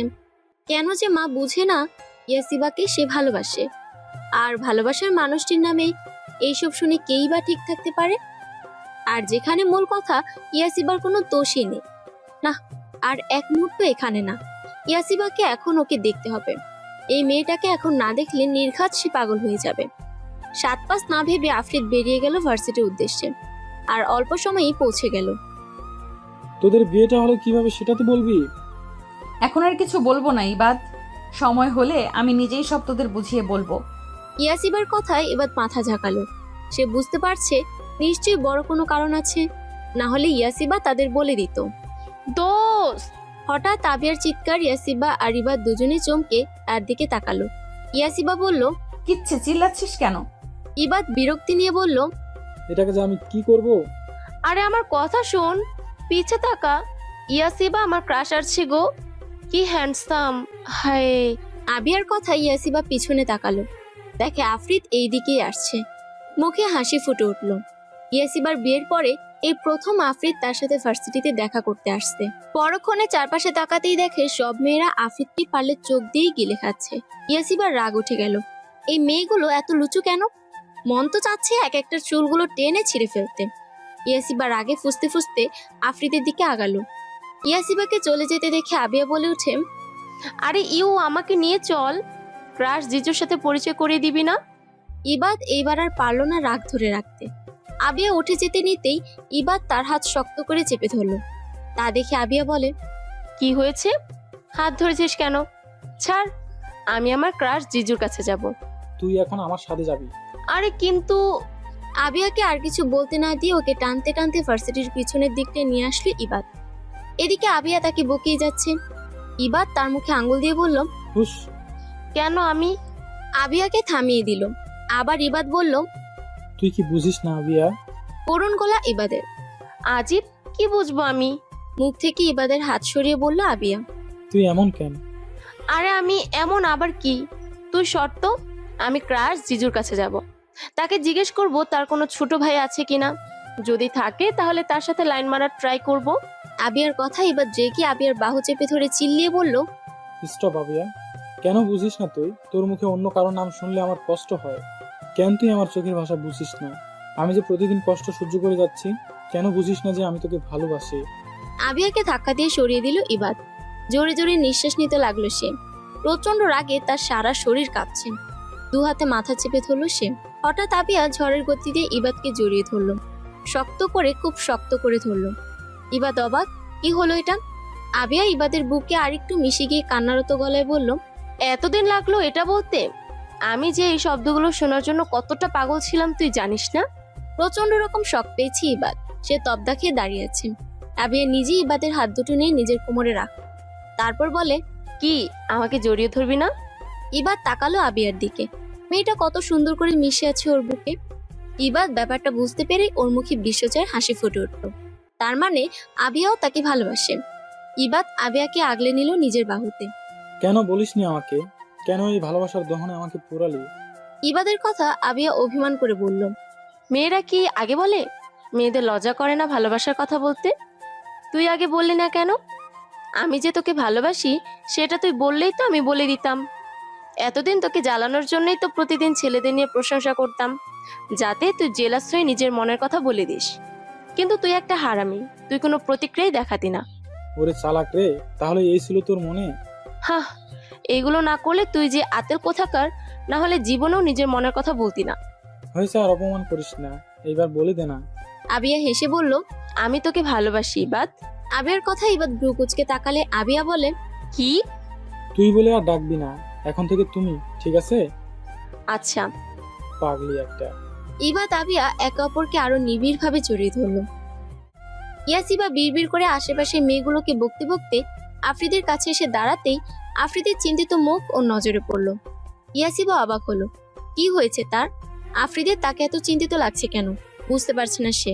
ইয়াসিবা অস্থির হয়ে বলল, কি হয়েছে আফরিদ আপনার? আফ্রিদ কোনো কথা বলল না, শুধু হুট করে মাঠ ভরা স্টুডেন্টদের সামনে ইয়াসিবাকে জড়িয়ে ধরল। ইয়াসিবা এবার আরো চিন্তাগ্রস্ত হয়ে উঠল। লোকটার কি হলো কে জানে, এরকম আচরণ করছে কেন? ইয়াসিবার আশেপাশে চোখ যেতে দেখে সবাই তাদের দিকে তাকিয়ে আছে, আর মেয়েগুলোর তো চেহারা দেখার মতো হয়েছে। ইয়াসিবা মনে মনে খুশি হলো, যাক, দুজনেগুলো বুঝেছে যে আফ্রিদ শুধু তার। ইয়াসিবা এবার আফ্রিদের পিঠে হাত বুলিয়ে দিয়ে আস্তে করে বলল, কি হয়েছে আপনার? কি নিয়ে এত চিন্তিত আপনি? আমাকে বলুন। আফ্রিদ এতক্ষণ চোখ বুজেছিল, ইয়াসিবার কথায় চোখ তুলে তাকালো। চোখ খুলতে সে দেখে সবাই ওদের দেখছে, তাই সেই ইয়াসিবাকে ছেড়ে দিয়ে ওর হাত ধরে নিয়ে যেতে যেতে বলল, চলো আমার সাথে। ইয়াসিবা কোনো কথা বলল না, চুপচাপ আফ্রিদের সাথে চলতে লাগলো। আফ্রিদ তাকে নিয়ে গাড়িতে উঠে বসলো, তারপর গাড়ি স্টার্ট দিল। গাড়ি চলছে আপন গতিতে। ইয়াসিবা কিছু বলছে না, শুধু তাকিয়ে আছে আফ্রিদের মুখ পানে। কতটা প্রেশারাইজ দেখাচ্ছে তাকে। অনেকক্ষণ বাদে আফ্রিদ গাড়ি থামায়। ইয়াসিবা জানালা খুলে দিয়ে দেখে এটা একটা নদীর পাড়। প্রচন্ড সুন্দর আবহাওয়া, চারদিকে হিমেল বাতাস, নদীতে উত্তাল ঢেউ, পাখিদের কিচিরমিচির শব্দ। ইয়াসিবা খুশি মনে আফ্রিদের দিকে তাকিয়ে বলে, আমরা এখানে কেন? আফ্রিদ কিচ্ছুটি না বলে শুধু জানালার কাজগুলো বন্ধ করে দিল। জানালা বন্ধ করে দেওয়াতে ইয়াসিবা অবাক হয়ে কিছু জিজ্ঞেস করতে নেবে, তার আগেই আফ্রিদ তাকে হ্যাচকা টানে নিজের কাছে এনে একটু অপেক্ষা না করে ইয়াসিবার ওষ্ঠদ্বয় নিজের ওষ্ঠদ্বয় দ্বারা আঁকড়ে ধরল। এদিকে ইয়াসিবা আকস্মিক ঘটনায় কিছুই বুঝতে পারছে না কি হচ্ছে। সে চোখ বড় বড় করে তাকিয়ে, কিন্তু যখন আফ্রিদের চুমু খাওয়ার তীব্রতা বৃদ্ধি পেল, ইয়াসিবা আবেশে চোখ বুজে ফেলল। নিজেও আরো আফ্রিদের বুকের মাঝে সিটিয়ে গেল। আফ্রিদকে নিজের সাথে আঁকড়ে ধরল। আফ্রিদ তো নিজের প্রিয়তমার অধৈর্যরা সুধাপানে ব্যস্ত। অনেকক্ষণ বাদে ইয়াসিবার ঠোঁট ছেড়ে দিয়ে ওর গলার ওড়নাটা সরিয়ে দিয়ে সেখানে ছোট ছোট উষ্ণ স্পর্শ দিতে লাগলো আফ্রিদ। এদিকে ইয়াসিবা আফ্রিদের এই তীব্র ভালোবাসাময় স্পর্শ সহ্য করতে না পেরে প্রায় নেতিয়ে গিয়েছে। সে দুহাতে আফ্রিদের গলা জড়িয়ে ধরল। আফ্রিদ এবার সরে আসলো ইয়াসিবার কাছ থেকে, কিন্তু মেয়েটা তাকে ছাড়ছেই না। বউটা যে তার প্রচন্ড লজ্জাবতী, দেখো এটুকুতেই লজ্জায় কেমন নেতিয়ে তার বুকের সাথে লেপ্টে আছে। আফ্রিদ ধীর গলায় ডাকলো, ইয়াসিবা। ইয়াসিবার কোনো জবাব নেই, কিন্তু সে চেষ্টা করছে পারলে আফ্রিদের বুক চিরে সেখানে ঢুকে যেতে। লাজুক লতা। ইয়াসিবা এবার একটা জোরে নিঃশ্বাস ছাড়লো। কম্পিত গলায় বলল, এভাবে ডাকবেন। আপনার এই ডাকটায় ভয়ানক এক মাদকতা আছে, যেখানে আমি সাড়া না দিয়ে পারি না। কিন্তু এই মুহূর্তে আমাকে তাকাতে বলবেন না আপনার দিকে, তাহলে যে আপনার লাজুকতা লজ্জায় শ্বাস আটকে নির্ঘাত মারা যাব। আফ্রিদ নিঃশব্দে হাসলো। সময় থেমে যাক, ভালোবাসার মানুষ দুটো একে অপরের মাঝে বিলীন থাকুক চিরকাল। আজ আফ্রিদের আসতে দেরি হবে। সেই নদীর পাড় থেকে আসার পর আফ্রিদ ইয়াসিবাকে বাসায় পৌঁছে দিয়ে আবারও হাসপাতালে চলে যায়। জরুরি কাজ পড়ে গেছে। আজ আফ্রিদের মনটা বড্ড অস্থির হয়ে আছে বুঝতে পারছি, কিন্তু কী কারণে ঠিক বুঝতে পারছে না ইয়াসিবা। তবে ইয়াসিবা ভেবে রেখেছে আজ সে আফ্রিদকে নিজের মনের কথাগুলো আবারও বলবে। আজকের রাতটা তার আর আফ্রিদের জন্য ভালোবাসাময় করে তুলবে। যেই ভাবা সেই কাজ। ইয়াসিবা নিজের বিয়ের শাড়িটা আবারও পরল। ইয়াসিবার বিয়ের শাড়ি কিন্তু সবার মতো লাল বা খয়েরি নয়। সেদিন আফ্রিদ তাকে সাদা কাতান শাড়ি দিয়েছিল। এটা ওরা যখন এক অপরকে ভালোবাসতো তখন থেকেই আফ্রিদ বলতো, ইয়াসিবা, আমি তোমাকে বিয়ের দিন শুভ্রতার প্রতীক সাদা শাড়িতে রাঙাবো। আমাদের বাসর ঘরটা হবে সাদাময়। বিয়ের রাতটা তো আর 5টা বাসর রাতের মতো হয়নি, তবে আজকের রাতটা ও স্পেশাল করে তুলবে। সুন্দর করে সাজলো। ঘরটা পুরো সাদা দিয়ে রূপান্তর করে তুলল ইয়াসিবা। সাদা রং শুদ্ধতা ও সততার প্রতীক। একে অপরের প্রতি স্বচ্ছতা বোঝাতে কিংবা নতুন সূচনার সঙ্গে যুক্ত করা হয় এই রং। সাদা ফেরি লাইটগুলো যেন ঘরের সৌন্দর্য আরো বৃদ্ধি করে দিয়েছে। চারিদিকে একবার নজর বুলিয়ে নিল ইয়াসিবা। একদম পারফেক্ট। আফ্রিদ কতটা খুশি হবে তার মনের মতো আজ সবকিছু সাজিয়েছে ইয়াসিবা। মাথায় একটা লাল ওড়না দিয়ে ঘুমটা দিয়ে বসলো। আফ্রিদের আসার সময় প্রায় হয়ে এসেছে। কাজ শেষে জলদি ফিরে আসে বাড়িতে আফ্রিদ। কেন যেন তার ইয়াসিবাকে ছাড়া এক মুহূর্ত থাকতে ইচ্ছে করে না। কেন যেন মন চায় মেয়েটা একেবারে বুকের মাঝে জাপটে ধরে রাখতে, যাতে কেউ তাকে ইয়াসিবা থেকে আলাদা করতে না পারে। বাড়িতে সেই ডাইনিংয়ে ইয়াসিবা না দেখে ভ্রু কুঁচকে ফেলে আফ্রিদ। কোথায় গেল মেয়েটা? প্রতিদিন তো এখানে অপেক্ষা করে তার জন্যে। ইয়াসিবাকে আশেপাশে না দেখতে পেয়ে একজন সার্ভেন্টকে ডাক দেয় আফ্রিদ। সে এগিয়ে এসে বলে, জি বলুন ছোট স্যার। তোমাদের ম্যাম কোথায়? বিনিময়ে একটা চিরকুট এগিয়ে দেয় লোকটি আফ্রিদের দিকে। কিছুক্ষণ চিরকুটটার দিকে তাকিয়ে থেকে আফ্রিদ সার্ভেন্টকে চলে যেতে বলল। তারপর চিরকুটটা খুলে দেখে সেখানে গোটা গোটা অক্ষরে বেশ সুন্দর করে লেখা, খাবারটা খেয়ে উপরে আসবেন, তার আগে নয়। নিচের গেস্ট রুম থেকে হাত মুখ ধুয়ে তারপর খেয়ে দিয়ে আসেন। আফ্রিদ চিরকুটটা পরে কতক্ষণ আশেপাশে তাকালো। তার বউ করতে চাইছেটা কি কে জানে। আফ্রিদ অত না ভেবে গেস্ট রুম থেকে হাত মুখ ধুয়ে ডিনার করে নিল। তারপর উপরে নিজের রুমের দিকে অগ্রসর হলো। তবে দরজায় আর একটা চিরকুট আটকানো। আফ্রিদ সেটা দরজা থেকে খুলে নিয়ে পড়ল। সেটা লেখা আছে, আমার হৃদয় হরণকারী আমার স্বপ্ন পুরুষ আজ যে এখন আমার স্বামী। সে কি জানে তার প্রিয়তমা তার জন্য অধীর আগ্রহে বসে আছে? সে কি জানে আজ তার প্রেয়সী তার 100 দিনের ইচ্ছে পূরণ করতে চলেছে? আজ যে সে নিজেকে শুভ্রতা ঘেরা মোড়াকে মুড়িয়েছে নিজেকে। সে অপেক্ষায় আছে তার স্বামীর আদরে আলিঙ্গনের জন্য। এটি আপনার লাজুকতা। আফ্রিদ চিরকুটটা পড়তেই তার ঠোঁটের কোণে মিষ্টি হাসি ফুটে উঠল। তার মানে তার বউটা তার জন্য অপেক্ষা করছে। তার মনে আছে আফ্রিদ তাকে বলেছিল শুভ্রতার প্রতীক সাদা দিয়ে তাদের ভালোবাসার প্রাপ্তির সূচনা হবে। আচ্ছা, তার প্রিয়তমা তো আজ তার জন্য সেজেছে। তাকে কেমন লাগছে দেখতে? নিশ্চয়ই আফ্রিদ তাকে দেখলে নিজের নিঃশ্বাস নিতে ভুলে যাবে, ঘোর লাগা দৃষ্টিতে তাকিয়ে থাকবে। নিশ্চয়ই আফ্রিদ তাকে দেখলে নিজের নিঃশ্বাস নিতে ভুলে যাবে, ঘোর লাগা দৃষ্টিতে তাকিয়ে থাকবে তার লাজুকলতার মুখের দিকে। না, আর তর সইছে না আফ্রিদ। জলদি রুমের দরজাটা খুলে ভিতরে প্রবেশ করলো। অবাক হয়ে তাকালো সে। যা ভেবেছিল তার থেকেও অভাবনীয় লাগছে চারপাশ দেখতে। ব্যালকনির কাঁচ পুরোটা খোলা। সেখানে সাদা পাতলা পর্দা যা বাতাসে উঠছে। পুরো রুম জুড়ে ফেরি লাইট, আর সেগুলোর সাথে তাদের এক এক মুহূর্তের ভালোবাসাময় স্মৃতি। আর্টিফিশিয়াল সাদা ফুল দিয়ে রুমটা সাজিয়েছে, ফুল আর ফেরি লাইটে ভরা। বিছানার দিকে নজর যায় আফ্রিদের। তার চারপাশ যেন স্থির হয়ে আছে। এ যে তার প্রিয়তমা সাদা শাড়িতে নিজেকে সাজিয়েছে, মাথায় লাল ওড়না দিয়ে ঘুমটা দেওয়া, বিধায় মুখ দেখা যাচ্ছে না। পায়ে রক্তলাল আলতা দিয়ে রাঙানো। সেখানেই থম মেরে দাঁড়িয়ে থাকলো আফ্রিদ। ইয়াসিব মুখ তুলে তাকালো। ওনার ওপাশ থেকে দেখা যাচ্ছে আফ্রিদ এক জায়গায় থম মেরে দাঁড়িয়ে আছে। মুচকি হাসলো ইয়াসিবা। সে জানে আফ্রিদ অবাক হয়ে থম মেরে আছে। আস্তে করে বিছানা থেকে নেমে দাঁড়ায়, ধীর পায়ে আফ্রিদের দিকে এগিয়ে আসলো।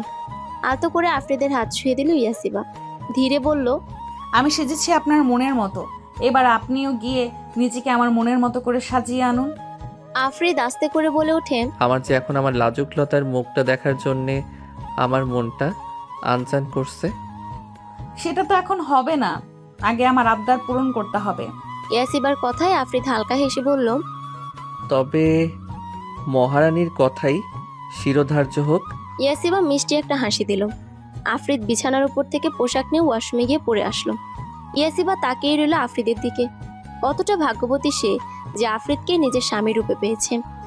এই মানুষটার জন্য তো ইয়াসিবা হাসি হাসি মুখে নিজের জীবনটাও দিয়ে দিতে পারবে।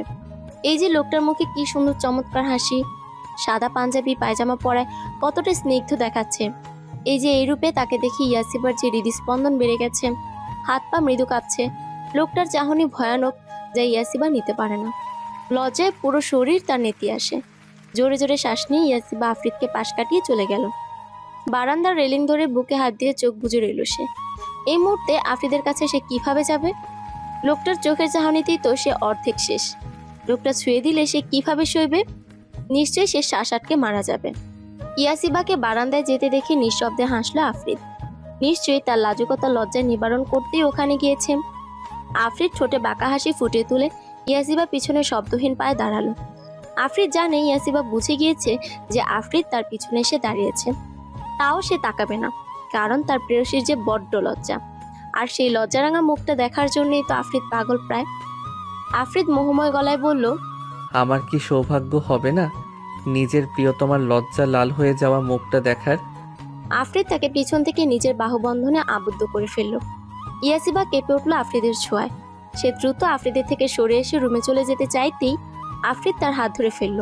বলল, পালাও কেন লাজুক লতা?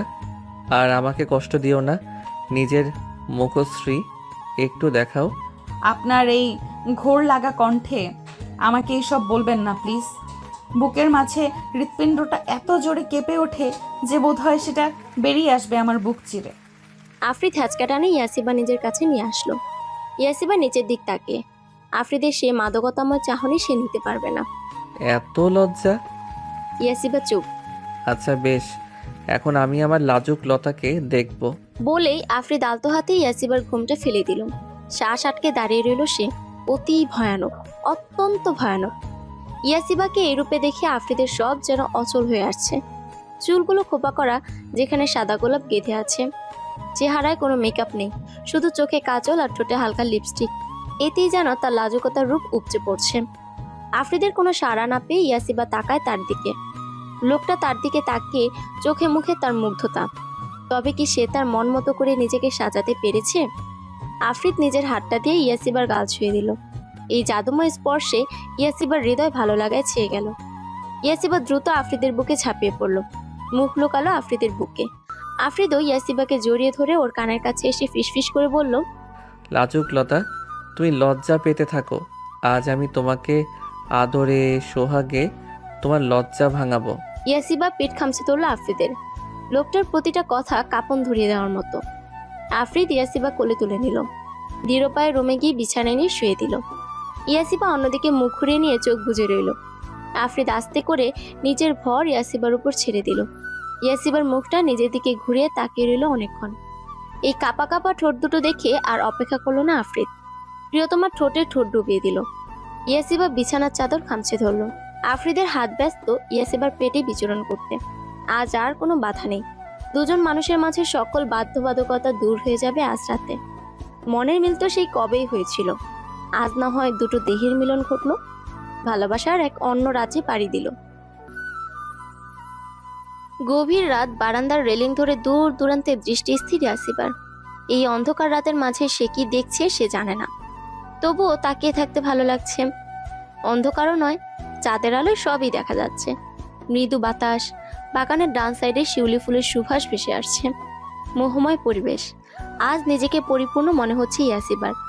আজ নিজের অস্তিত্ব জুড়ে স্বামী নামক মানুষটার ভালোবাসাময় পরশগুলো অনুভব করতে পেরেছে। ইয়াসিবার ভিতরটা কেঁপে উঠল। আবার ওই মুহূর্তগুলো কল্পনা করে লজ্জারাঙা মুখটা স্নিগ্ধ দেখাচ্ছে চাঁদের আলোয়। পিছন ফিরে তাকায় ইয়াসিবা। আফরিদ ঘুমোচ্ছে বিছানায়। কতটা নিষ্পাপ লাগছে তার স্বামীটাকে। এই মুহূর্তটার জন্য ইয়াসিবা কত প্রতীক্ষা করেছে। সে আর আফরিদের সংসার হবে, ছোট্ট একটা সংসার, সেখানে থাকবে শুধু ভালোবাসা, ভালোবাসা আর ভালোবাসা। ইয়াসিবার ঠোঁটের কোণে প্রাপ্তির হাসি, আর সে ব্যস্ত চোখ বুজে আফ্রিদের ঘ্রাণ নিতে। হ্যাঁ, আফ্রিদের শরীরের ঘ্রাণ। এই যে সে এখন আফ্রিদের একটা টি শার্ট গায়ে দিয়ে আছে, সেখান থেকেই আসছে। কি মন মাতানো সেই ঘ্রাণ। টি শার্টটা আরেকটু টেনে নাকের কাছে এনে লম্বা করে শ্বাস টেনে নেয় ইয়াসিবা। স্বামীর সোহাগে বুঝি এত সুখ? ইয়াসিবার তো এত সুখে মরে যেতে ইচ্ছে করে। হালকা একটু নড়াচড়া করে পাশে হাত রাখতেই কারো অস্তিত্ব টের না পেয়ে পাশটা ভালোভাবে হাতে চোখ খুলে তাকায় আফ্রিদ। ভালোভাবে দেখে তার বউটা এখানে নেই, তাহলে গেল কোথায়? আস্তে করে উঠে বসে আফ্রিদ। রুমের চারিদিকে নজর বোলাতে বারান্দায় একটা পরীকে দেখতে পায় সে। পরী? হ্যাঁ, পরী তো। তার বউটা তো তার কাছে পরী। তার বউটার এই মোহময় রূপ দেখে যে আফ্রিদের আবারও নেশা লেগে যাচ্ছে। এই যে ওর টি শার্ট পরে আছে, যা হাঁটুর থেকে একটু উপরে, আর টি শার্টটা ঢোলা হয় তার একপাশে কাঁধ দেখা যাচ্ছে। টি শার্টের হাতা কাঁধের নিচে পড়ে আছে বিধায় চাঁদের আলোয় ওর ফর্সা কাঁধটা জল জল করছে। আফ্রিদ ব্ল্যাঙ্কেটটা সরিয়ে আস্তে করে নেমে দাঁড়ায় বিছানা থেকে। তারপর ধীর পায়ে হেঁটে গিয়ে দাঁড়ায় ইয়াসিবার পিছনে। তারপর আলতো হাতে জড়িয়ে নেয় নিজের প্রিয়তমাকে নিজের বাহু বন্ধনে। এদিকে কোমরে কারো হাতের স্পর্শ পেয়ে চোখ খুলে ইয়াসিবা। এটা যে তার আফ্রিদ সে ভালো মতোই জানে। সেও গায়ের সম্পূর্ণ ভর ছেড়ে দিল আফ্রিদের গায়ের উপর। আফ্রিদ ইয়াসিবার কানে ফিসফিস করে বলল, আমার টি শার্ট পরে আমাকেই পাগল করা হচ্ছে। অবশ্য এতে আমার কোনো প্রবলেম নেই। তোমাকে অনেক হট লাগে আমার টি শার্টগুলোতে। তুমি চাইলে আমার সামনে দিনরাত 24 ঘন্টা এগুলো পরেই থাকতে পারো, তবে শুধু আমার সামনে।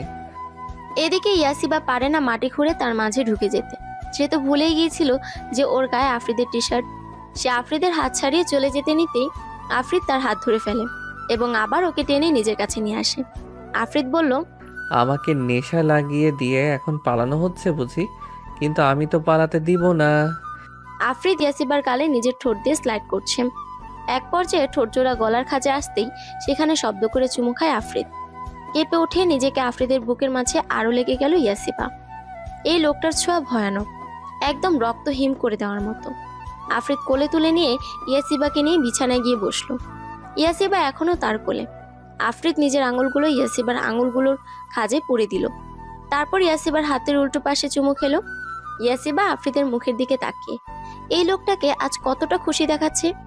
সে খুশি দেখার জন্যই তো অতীতে ওইসব করেছিল, কিন্তু ও তো আর জানতো না যে তার ওইসব করাতে তার প্রিয় এতটা কষ্ট পাবে। তবে যদি সে সত্যিটা জেনে যায়, এত কষ্ট করে এত সব করার পরেও সত্যিটা জেনে যায়, তবে কিভাবে সামলাবে সে আফ্রিদকে? চিন্তা থেকে বেরিয়ে আসে আফ্রিদের কথাই ইয়াসিবা। কি আছে তোমার মাঝে? হ্যাঁ, এই মেয়ে, বলো না কি আছে? কেন আমি তোমার থেকে দূরে থাকতে পারি না এক মুহূর্ত? ইচ্ছে হয় তোমাকে একদম নিজের সাথে পিষে ফেলি। কি জাদু করলে বলো তো আমায়? ভালোবাসেন বলেই তো আমাকে কাছে চান। ইয়াসিবার কথায় আলতো হাসে আফ্রিদ। দুষ্টুমি স্বরে বলল, তুমি বুঝি চাও না আমাকে তোমার কাছে? সাথে নিজের চোখ জোড়া চেপে বন্ধ করে ফেলে ইয়াসিবা। লোকটা চরম অসভ্য। সে তো জানে তার বউটা কত লজ্জা পায়, এই জন্য সে তাকে লাজুক লতাও ডাকে। তাও সে বারবার ইয়াসিবাকে লজ্জা দেয়। গালগুলো গরম হয়ে আছে ইয়াসিবার, সাথে লাল টকটকে। আফ্রিদ সেখানে আলতো করে একটা কামড় বসিয়ে দিল। হালকা ব্যথায় আর্তনাদ করে ওঠে ইয়াসিবা। তারপর রাগান্বিত দৃষ্টিতে তাকায় আফ্রিদের দিকে। আফ্রিদের ঠোঁটের কোণে দুষ্টু হাসি। মুহূর্তেই সব রাগ গলে পানি হয়ে গেল ইয়াসিবার। এই লোকটার সাথে একটুও রাগ করতে পারে না ইয়াসিবা। ইয়াসিবা মুখ ফুলিয়ে কামড়ের জায়গায় হালকা করে ডলে বলল, এটা কি করলেন? কি করলাম? এই যে আমার গালে যা করলেন। আদর দিলাম আমার বউটাকে। বাঁকা হেসে বলল আফ্রিদ। এমন ভয়ানক আদর আমার চাই না। তাই? তাহলে তো আজ এই ভয়ানক আদরে স্পর্শ দিয়েই মাতিয়ে রাখবো তোমাকে। কথাটা বলেই আর এক মুহূর্ত আফ্রিদ দেরি না করে ইয়াসিবাকে বিছানায় শুয়ে দিল। ইয়াসিবা কিছু বলতে নিবে তার আগেই ওর ঠোঁটে ঠোঁট বসিয়ে চুমু খেতে লাগলো আফ্রিদ। এদিকে ইয়াসিবা কতক্ষণ অবাক হয়ে রইল। পরক্ষণে আফ্রিদের ভালোবাসায় নিজেকে বিলিয়ে দিল সে। অ্যালার্মের আওয়াজে ঘুম ভাঙে আফ্রিদের। ঘুমো চোখে নিজের বুকে ঘুমন্ত ইয়াসিবাকে দেখে মুচকি হাসে আফ্রিদ। কাল রাতে সে ইয়াসিবাকে পুরোপুরি নিজের করে নিয়েছে। ওদের মাঝে আর কোনো দূরত্ব নেই। ভালোবেসে ভালোবাসার বন্ধনে আবদ্ধ করেছে এক পবিত্র সম্পর্কে। ইয়াসিবার চুলগুলো ওর চোখ মুখ ঢেকে রেখেছে আফ্রিদ। আলতো হাতে তা সরিয়ে দিল। ইয়াসিবা হালকা নড়ে চড়ে আরো যেন নিবিড়ভাবে আফ্রিদের বুকের সাথে লেপটে রইল। আলতো ইয়াসিবার গালে হাত দিয়ে পরম যত্নে হাত বুলিয়ে দিয়ে আদুরে ভাবে ডাকলো, বউ, ও বউ, ইয়াসিবা আফ্রিদের বুকের মাঝে মুখ লুকিয়ে বলল, হুম। ওঠো, ভার্সিটিতে যাবে না? আজ তো নামাজটাও মিস হয়ে গেল। সেটা তো তো তো আপনার জন্যই হয়েছে। ঘুমো কণ্ঠ ভেঙে ভেঙে বলল ইয়াসিবা। এদিকে ইয়াসিবার এমন ঘুমো কণ্ঠস্বর শুনে যেন এক মুহূর্তের জন্য আফ্রিদের হৃদস্পন্দন থেমে গেল। আফ্রিদ বলে ওঠে, এমন ঘুমের রেশ কণ্ঠে কথা বলে আমাকে হার্ট অ্যাটাক করাতে চাও? চোখ জোড়া খুলে মুচকে হাসে ইয়াসিবা। তারপর আফ্রিদের বুকে চুমু খেলো। এদিকে আফ্রিদ থ হয়ে আছে। সে কি স্বপ্ন দেখছে নাকি বাস্তব? মানে তার লাজুকলতা তাকে চুমু খেয়েছে, তাও নিজ থেকে। আফ্রিদ বড় বড় চোখ করে তাকিয়ে থেকে বলল, এই আমি কি স্বপ্ন দেখছি নাকি বাস্তব? তুমি আমাকে চুমু খেয়েছো? মুহূর্তে ইয়াসিবা লাল নীল হয়ে গেল। এই লোকটা এমন কেন বুঝে না ইয়াসিবা। সে তো চুমুই খেয়েছে, সেটা এভাবে বলার কি আছে? ধুর। বলে উঠে যেতে নিতেই আফ্রিদ হাত ধরে নিল। কোথায় যাচ্ছ? কেন ওয়াশরুমে? ভার্সিটি যাব তো। আফ্রিদ দুষ্টু হেসে বলল। একবার নিজের দিকে তাকাও। আফ্রিদের কথা ইয়াসিবা নিজের দিকে একবার তাকায়, আবার আফ্রিদের দিকে তাকিয়ে চকিত নয়নে আবারও নিজের দিকে তাকিয়ে বিদ্যুৎ বেগে ব্ল্যাঙ্কেটের নিচে ঢুকে আফ্রিদের বুকের মাঝে লুকিয়ে গেল। তা দেখে আফ্রিদ শব্দ করে হেসে দিল। হাসতে হাসতে আফ্রিদের চোখের কোণে পানিও এসে গেছে। ঘুমের চোটে ইয়াসিবা যে কিছু পড়েনি সেটা ভুলেই গিয়েছিল। আর এটা দেখেই আফ্রিদ হাসছে। আফ্রিদ হাঁপাতে হাঁপাতে বলে, এখন লজ্জা পাচ্ছ কেন? নিজের বোকামিতে এখন নিজেই কাবু হয়ে গিয়েছে। ইয়াসিবা ব্ল্যাঙ্কেটের নিচে থেকেই আফ্রিদের পেটে চিমটি কেটে দিল। ব্যথা পেয়ে আফ্রিদ বলল, উফ, চোরের মতো লুকিয়ে চিমটি কাটছো কেন? আপনি আস্ত একটা খবিশ, বজ্জাত, অসভ্য লোক। ইয়াসিবা ব্ল্যাঙ্কেটের নিচে থেকেই বলল। আফ্রিদ নিঃশব্দে হেসে ইয়াসিবাকে ব্ল্যাঙ্কেট সব পাজা কোলে তুলে নিল। ভয় পেয়ে ইয়াসিবা চেঁচিয়ে ওঠে। কি করছেন কি আপনি? টেক ইট ইজি ওয়াইফি, আজ আমরা রোমান্টিক শাওয়ার নিব। প্রচুর রোমান্টিক শাওয়ার? আমি তো রোমান্টিক শাওয়ার নিব না। আপনি আমাকে নামান, না হয় আপনি আগে ফ্রেশ হয়ে আসুন, না হয় আমাকে যেতে দিন। না, আগে আমি যাব না, তুমি দুজন একসাথে ফ্রেশ হব। না। ইয়াসিবার চিৎকারে কোনো লাভ হলো না। আফ্রিদ তাকে নিয়ে ওয়াশরুমে ঢুকে গেল। দীর্ঘ 1 ঘন্টা গোসল নিয়ে বের হয়ে আসে দুজনে। ইয়াসিবা ড্রেসিং টেবিলের সামনে বসে চুল মুছছে আর চোখে তাকাচ্ছে লোকটার দিকে, যে আপাতত রেডি হতে ব্যস্ত। তাকে দেখে বুঝেই যাচ্ছে না যে এই লোকটা কিছুক্ষণ আগে কিসব কাণ্ড করে এসেছে। হলো তোমার? হুম। ইয়াসিবা মুখ ভেঙচি কাটলো। মুখ ভেঙচি কাটছো কেন? আমার ইচ্ছে। ঠোঁটে এমন কামড় দিব না যে আর মুখ ভেঙচি কাটা কি খেতেও পারবে না। ইয়াসিবা উঠে এসে দাঁড়ালো আফ্রিদের সামনে। তারপর নিজের গলা থেকে ওনাটা সরিয়ে দিয়ে আফ্রিদকে বলে, আর কি কামড় দেবেন? হ্যাঁ, কামড়ে তো দিয়েছেনই, দেখেন কেমন হয়ে আছে। আজ আমাকে গলায় স্কার্ফ পেঁচিয়ে থাকতে হবে। আফ্রিদ তাকিয়ে দেখে আসলেই ইয়াসিবার গলার অনেক জায়গায় কামড়ের দাগ স্পষ্ট, জায়গাগুলো নীল হয়ে আছে। আফ্রিদ বাঁকা হেসে ইয়াসিবাকে কোমর জড়িয়ে নিজের কাছে এনে মুহূর্তে ওর কামড়ের জায়গাগুলোতে নিজের ঠোঁটে স্পর্শ দিয়ে ইয়াসিবাকে ছেড়ে দিল। তারপর যেতে যেতে বলে, জলদি নিচে এসো, নাস্তা করে আমাকে হাসপাতালে যেতে হবে। আফ্রিদ চলে যেতে ইয়াসিবা চোখ মুখ কুঁচকে আফ্রিদকে মনে মনে ভয়ানক সব গালি দিল। তারপর নিচে নেমে আসলো, দেখে আফ্রিদ নাস্তা নিয়ে বসে আছে। ইয়াসিবা গিয়ে টেবিলের অন্য পাশে বসে পড়লো। তারপর অন্য আরেক প্লেটে খাবার বেড়ে খেতে শুরু করে দিল। তা দেখে আফ্রিদ ভ্রুকুচকে বলল, এটা কি হলো? কি হলো? আমি খাচ্ছি, আপনিও খাওয়া শুরু করুন। রাগী কণ্ঠ ইয়াসিবার। আফ্রিদ হালকা কেসে উঠল। ভালোই রেগেছে মেয়েটা, এখন আর কিছু বললে প্রলয় এসে পড়বে। আফ্রিদ চুপচাপ উঠে এসে ইয়াসিবার পাশে বসলো। তারপর ইয়াসিবার চেয়ারটা টেনে নিজের মুখোমুখি করে ওকে খাইয়ে দিতে লাগলো। ইয়াসিবাও কিছু বলল না। করুক সে যত রাগ, তবু লোকটার হাতে খাওয়ার চান্স সে মিস দেবে না। খাওয়া দাওয়া শেষে দুজন রওনা দিল তাদের উদ্দেশ্যে। ইয়াসিবার কলেজের সামনে গাড়ি থামাতেই ইয়াসিবা নেমে যেতে নেয়, কিন্তু তার আগে আফ্রিদ তার হাত ধরে নিজের কাছে নিয়ে আসলো। তারপর ইয়াসিবার দুগালে হাত দিয়ে ওর কপালে চুমু খেলো। ইয়াসিবা পরম আবেশে চোখ বুজে নিল। আফ্রিদ বলল, নিজের যত্ন নিও, আর সমস্যা হলে আমাকে ফোন করিও। ইয়াসিবাও মুখটা উঁচু করতে আফ্রিদ নিচ থেকে ঝুঁকে এলো। ইয়াসিবাও আফ্রিদের কপালে চুমু খেলো। তারপর গম্ভীর স্বরে বলল, আপনিও নিজের যত্ন রাখিয়েন, আসছি। ইয়াসিবা বেরিয়ে গেল। ইয়াসিবা ভার্সিটিতে ঢুকতেই আফ্রিদ গাড়ি পার্ক করে নিজের হাসপাতালে চলে গেল। ঠোঁটে ঝুলছে তার মুগ্ধময় হাসি। ইবাদ আর আবিয়ার দিকে সন্দিহান চোখে তাকিয়ে আছে ইয়াসিবা। এইদিকে যুবথুবু হয়ে দাঁড়িয়ে আছে তারা। ইয়াসিবা গম্ভীর স্বরে বলল, কাহিনী কি তোদের দুটোর? কি কাহিনী দোস্ত, কি বলছিস? ভারী ইনোসেন্ট গলায় বলল আবিয়া। থাপড়িয়ে তোর দাঁত ছুটিয়ে ফেলবো যদি কথা ঘোরাবার চেষ্টা করিস। তাড়াতাড়ি বল। ইবাদ বলে ওঠেন, আমি বলছি ইয়াসিবা, হ্যাঁ জলদি বল। আসলে আমি আর রাবিয়া রিলেশনে আছে। কথাটা বলতে দেরি ইয়াসিবার এক দৌড়ে গিয়ে ইবাদকে জড়িয়ে ধরতে দেরি নেই। ইয়াসিবা খুশিতে লাফাচ্ছে আর ইবাদের গলা ধরে ঝুলছে। ওয়াও ওয়াও ওয়াও, এত তাড়াতাড়ি তোরা রিলেশনশিপে যাবে আমি ভাবিই নাই। তার মানে তুই সব জানতি যে ইবাদ আমাকে ভালোবাসে? আবিয়ার কথায় দাঁত কেলিয়ে হাসলো ইয়াসিবা, বলল। হ্যাঁ আমি সব জানি। মুহূর্তেই আবিয়া রেগে দিল এক চিৎকার। ইবাদা, তোর লাগে ব্রেকআপ? তুই মর। তুই ইয়াসিবাকে বলতে পারলি আমি তোর বেস্ট ফ্রেন্ড, সাথে তুই আমাকে ভালোবাসিস, আর আমাকে বলতে পারলি না? ইবাদ কপাল চাপড়ে আফসোসের সুরে বলে ওঠে, এই জন্যই বেস্ট ফ্রেন্ডের সাথে প্রেম করতে নেই, মান ইজ্জত আর থাকে না। কি বললি? রেগে বলল আবিয়া। অফ, কিছু না বেবি, তুমি না আমার কলিজা, রাগ করে না। বলেই ইবাদ আবিয়াকে ধরতে এলো। আবিয়া সরে গিয়ে বলল, দূর হ হারামি, আমাকে ধরবি না।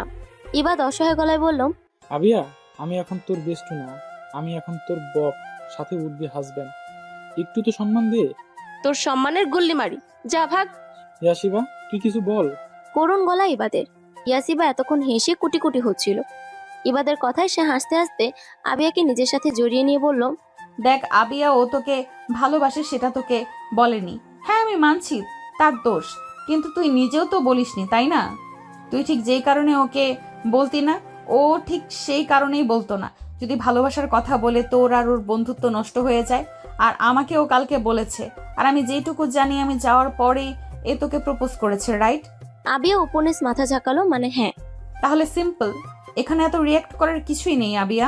আবিয়া কতক্ষণ গম্ভীর মুখে ইবাদের দিকে তাকিয়ে থাকলো, তারপর জোরে হেসে দিয়ে ইবাদকে এক সাইড থেকে জড়িয়ে ধরলো। ইবাদও হেসে দিল। এদিকে ইয়াসিবা চোখ ছোট ছোট করে তাকিয়ে বলল, বাবা, আমি মিল করিয়ে দিলাম আর এখন আমাকেই কেউ চিনে না। আবিয়া আর ইবাদ হেসে দিল। ইবাদ বলল, আজ ক্লাস করা লাগবে না, চল আজ আমি ট্রিট দিব তোকে।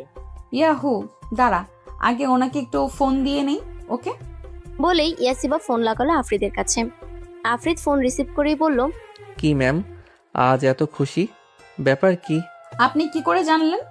অবাক হয়ে বলল ইয়াসিবা। ম্যাম, কাইন্ডলি আমার হাসপাতালের 5 তলায় তাকান।